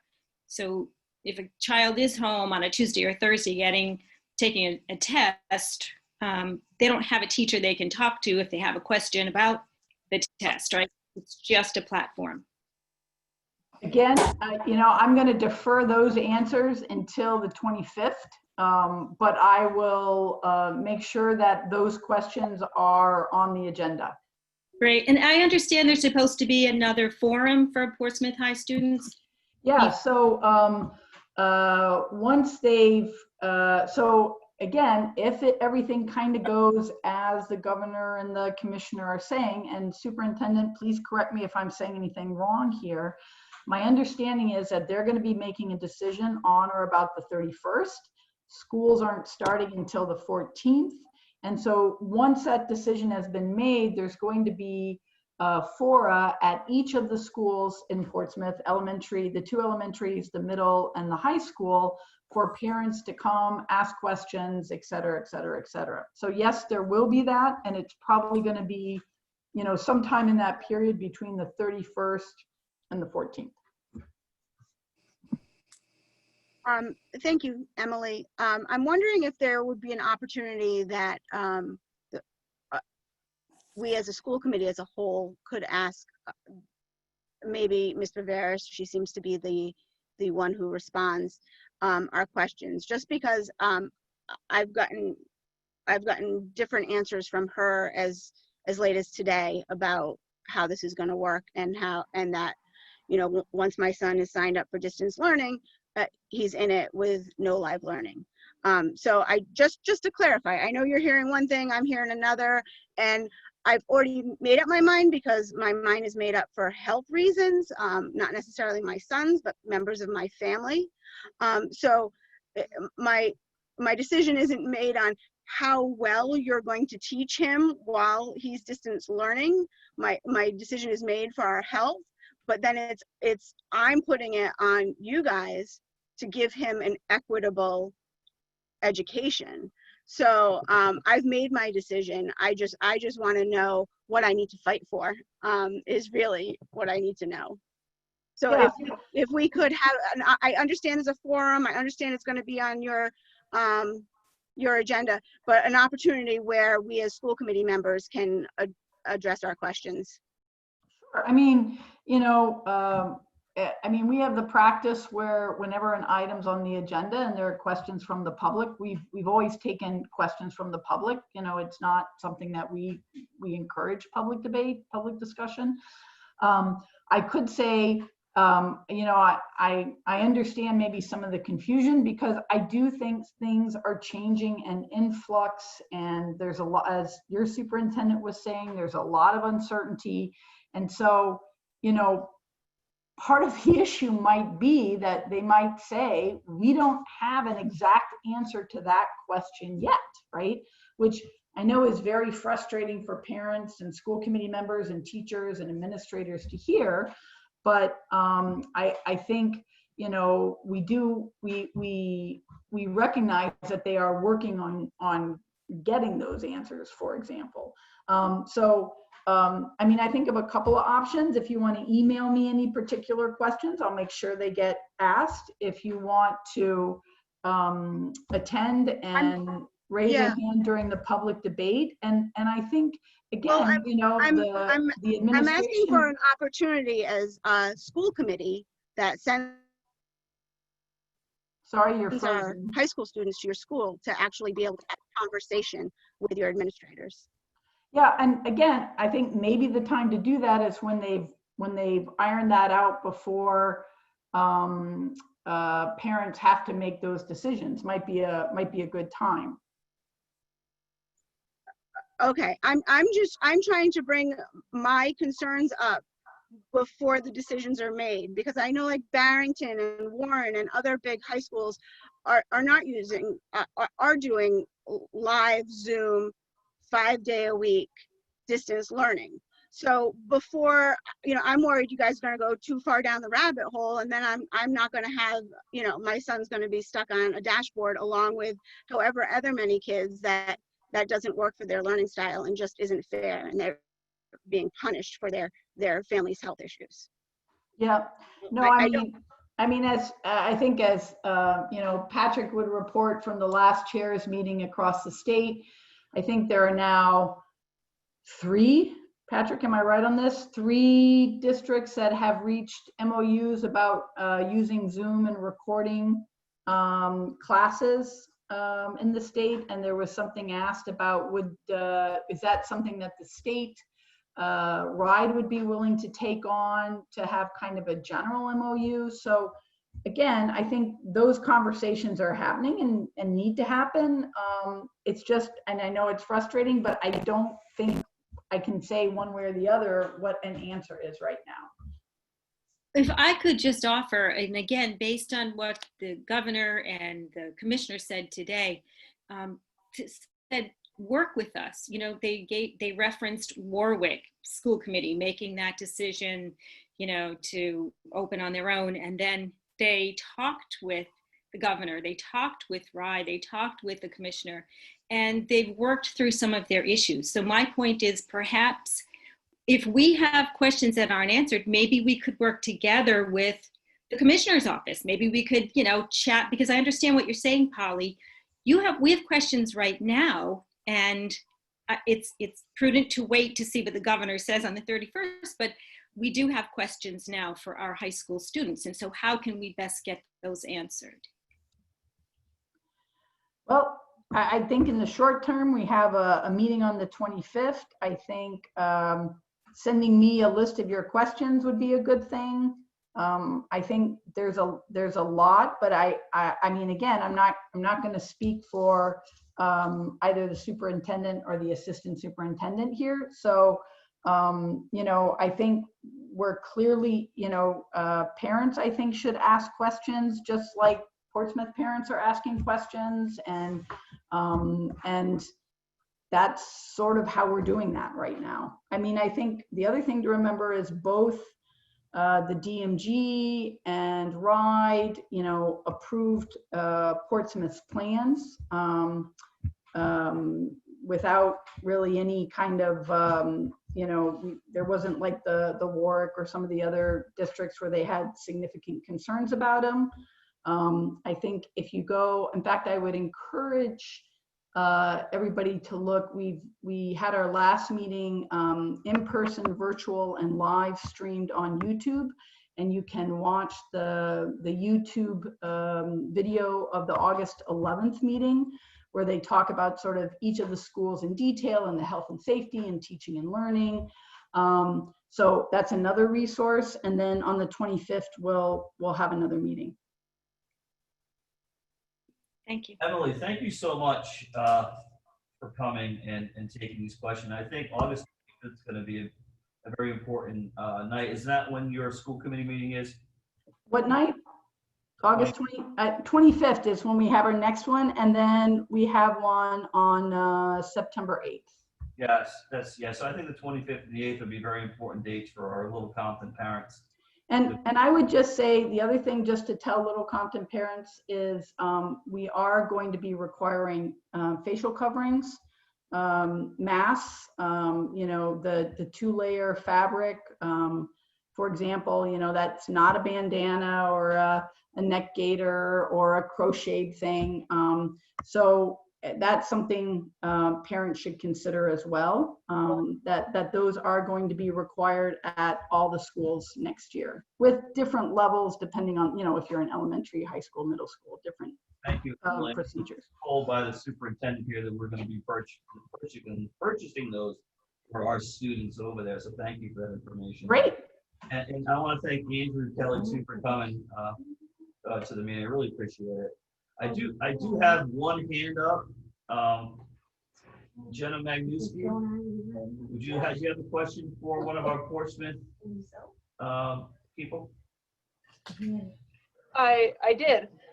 So obviously it is really important that individual Little Compton parents attend the upcoming school committee meeting that you've been referencing. But you know, I have younger children, so they aren't at the high school level yet. And obviously, you know, Polly has a very personal stake in this as well.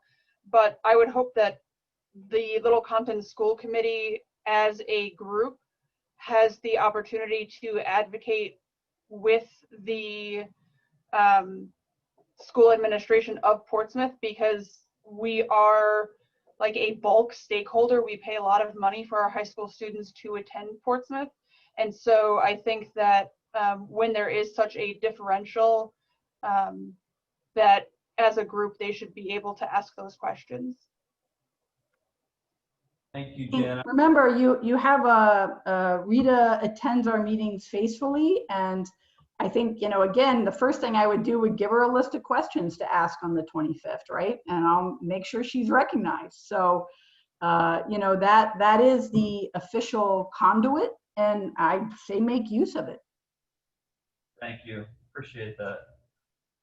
Any other comments or hands up? Not seeing any. So I'm going to continue with our agenda here, and I will keep looking for any hands up if we want to continue this conversation. So I am going to go to, we're on 10.1 right now. Consider, discuss, and vote on what action Little Compton School Committee should take in regards to Portsmouth High School's reopening plan, distance learning option, third-party vendor. Do I have any motions here? I would like to make a motion. Go ahead. I would like to make a motion that we, as a school committee, request a Zoom meeting with an administrator from Portsmouth to answer our questions regarding distance learning.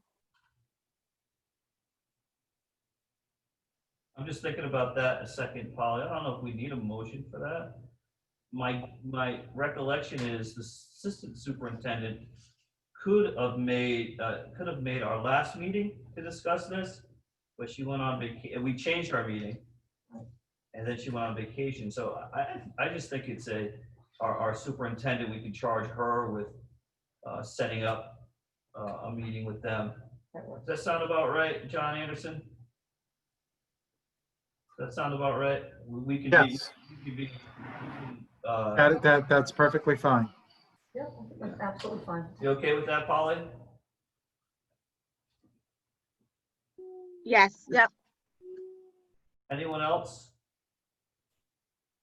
So I don't see any motion here, so I am going to, John, what do I gotta do with that? Do I need to table that, or? You can either table it or you can move to the next, simply just move to the next item, given the hour. Thank you. Now go to 10.3, consider, discuss, and vote to amend the personal management system policy. This is a second read. Ed, would you like to say anything about this? Sure, I'll try and be brief. And Carolyn can correct me if I am misstating it, but I believe that this principally was just the addition of the non-fraternization paragraph, which wasn't in the prior version. Is that correct, Carolyn? Yes. Yep.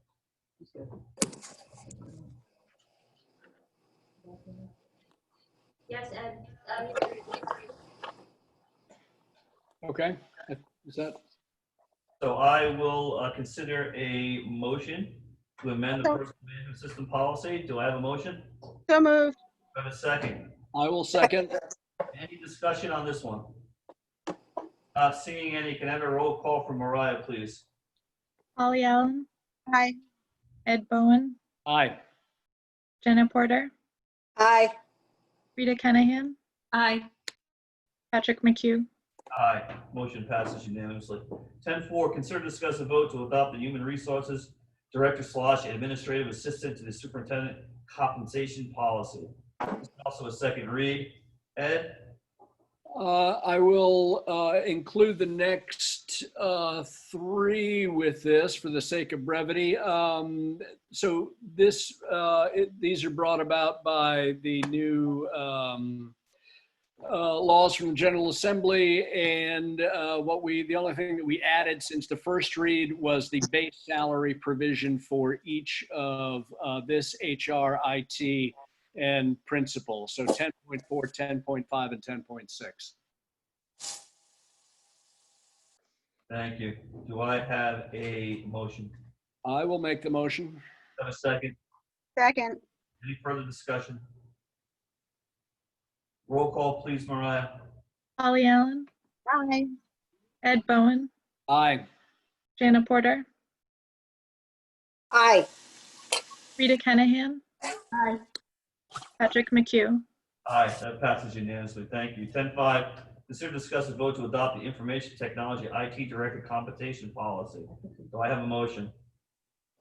So moved. Have a second? Second. Discussion, Ed? Sorry? That was part of his discussion before.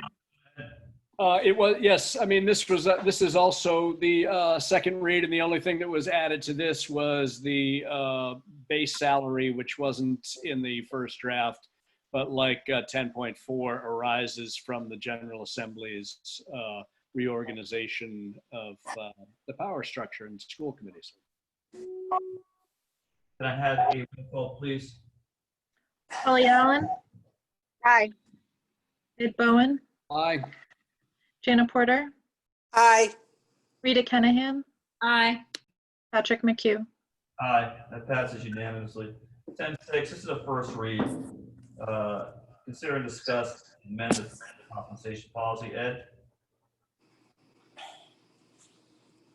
Sorry, muted myself. Much like the preceding three, this one is the addition of base salary. It was mentioned in the policy committee earlier today that the base salary that is in this particular policy is lower than the present salary. And I did offer to make note of that here in case anyone wants to amend it or just recognize that it certainly can be changed between now and the next meeting if anyone does wish to change that. Any discussion or questions on that one? Okay, that was a first read. 10.7, this is also a first read, discussing to amend the drug-free workplace. Ed? Going back to this one is just Carolyn, because the superintendent, rather than the school committee, has oversight over these particular areas now. It's been altered to reflect that and to bring pronouns into more inclusive use. Any other discussion on this one? Thank you, Ed. 10.8 is also a first read. This is a discussion, consider designation of responsibility in case of emergency policy. What's this about, Ed? Because the superintendent now has so many responsibilities and because Little Compton does not have an assistant superintendent, this allows for provisions to be made should the superintendent be incapacitated. Further discussion on this one? Not seeing any. Thank you. 10.9, also a first read, consider to adopt the financial transparency policy. What do you got for this one, Ed? So this one just puts what is public information up on the website. Was somewhat frustrated at the financial town meeting that certain elements that I believed ought to have been public would have required a public records request to receive the information, and this puts that information up on the website. The salaries, enrollment, maintains it for a 5-year period so that people can put this information into fiscal context. Great. Any other further discussion on that one? Thank you. Not seeing any. 10.10. It's also, is this a first read or not? It doesn't say. So these next three, going down, I believe that there are three scrolling down. It would appear as though we are doing away with a substance abuse policy, which is not the case, nor are we doing away with the standards for student behavior. They have been addressed elsewhere, and to the extent that they are addressed elsewhere, these three are redundant, and so we're just retiring them, proposing that we retire them. Can I get a motion to retire 10.10? Do I have a motion? So moved. Second. Second. Any further discussion? Vote via roll call, please. Holly Allen. Aye. Ed Bowen. Aye. Jana Porter. Aye. Rita Kennahan. Aye. Patrick McHugh. Aye, that motion passes unanimously. Do I have a motion to retire 10.11? So moved. Do I have a second? Second. Any discussion on it? I have a hand. Oh, is that just an aye? Oh, is that, no, I was just raising my hand so Mariah knew it was me. Vote via roll call, please. Holly Allen. Aye. Ed Bowen. Aye. Jana Porter. Aye. Rita Kennahan. Aye. Patrick McHugh. Aye. Motion passes unanimously. Do I have a motion to retire 10.12? So moved. Do I have a second? Second. Discussion? Not seeing any. Via roll call, please. Holly Allen. Aye. Ed Bowen. Aye. Jana Porter. Aye. Rita Kennahan. Aye. Patrick McHugh. Aye. Motion passes unanimous. 10.13. Consider, discuss, and vote to approve the student handbook via roll call. Who do I want to go with this, Lori? Dr. Mitchell? Sure. The handbook has been overhauled based on the new framework, the pedagogical exemplar when it comes to updating discipline codes. In the past, it was infraction, punishment, and our teachers, administrators, and our support staff have been trained in restorative practices with a more holistic approach to conduct and discipline in the school. So rather than infraction and something punitive, it's infraction and sort of a wraparound response that is edifying and restores relationships on site. So thank you so much, staff, for the training that you went through this year with the Youth Restoration Project, and for basically upending our old-fashioned handbook that was punitive in nature and assisting in a brand new version of our student handbook and responses that are much more positive and relationship building and definitely sync with the culture that we're creating here with International Baccalaureate in our middle school and so forth. So that's what this is all about, looking at that handbook and just acknowledging the work, the fine work of the principal and her staff. I have a motion to approve the student handbook. So moved. Second. Second. Any further discussion? Not seeing any. Roll call, please. Holly Allen, Aye. Ed Bowen, Aye. Jana Porter, Aye. Rita Kennahan, Aye. Patrick McHugh.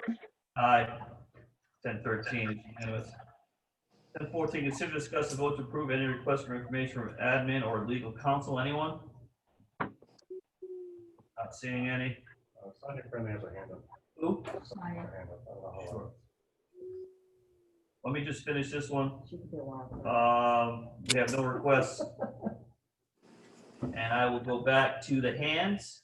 I have Sonia with a hand. Oh, you can see her on there. Down there? Audio. Panelists, yeah, there you go. Sonia, would you like to speak? You have to unmute her. Oh, she's unmuted. She is unmuted. Oh, can you hear me? Yes. Yes. The only thing I was going to say is that the other major change in that the handbook was to address the attendance policy, because that was updated pretty substantially this year. And all of the references to policies now go to the board docs policy. So that was it. Thank you for that board docs reference. Thank you. I will consider a motion to adjourn. Do I have one? I so move. I have a hand up. Mike Rocha. Mike Rocha, to the bitter end. Mike Rocha, go ahead, Mike. You're allowed to unmute. Yeah, just a quick question, Patrick. I must have missed it. Where's the section as far as discussion of future agenda on here? Did you already go over that? Yeah, I just want that one. Is there something you'd like to add? Something you'd like on a future agenda? I'd just like to know if we could have an update on where we are with the high school as far as the process, being that the current contract is coming due with Portsmouth. Where is that committee on that, please? Yes, yes, I will put that on the agenda for. Thank you. You got it. Anything else, Mike? No, that's it. Thank you. You got it. Any other hands? I think I have a motion and a second to adjourn. Mariah, do you have that? I have Jana for the motion, but I didn't record the second. Ed I will Bowen. second. And we'll do via roll call here. Polly Allen, Aye. Ed Bowen, Aye. Jana Porter, Aye. Rita Kennahan, Aye. Patrick McHugh. Aye. Thank you all very much for attending. Thank you. Bye now. All right.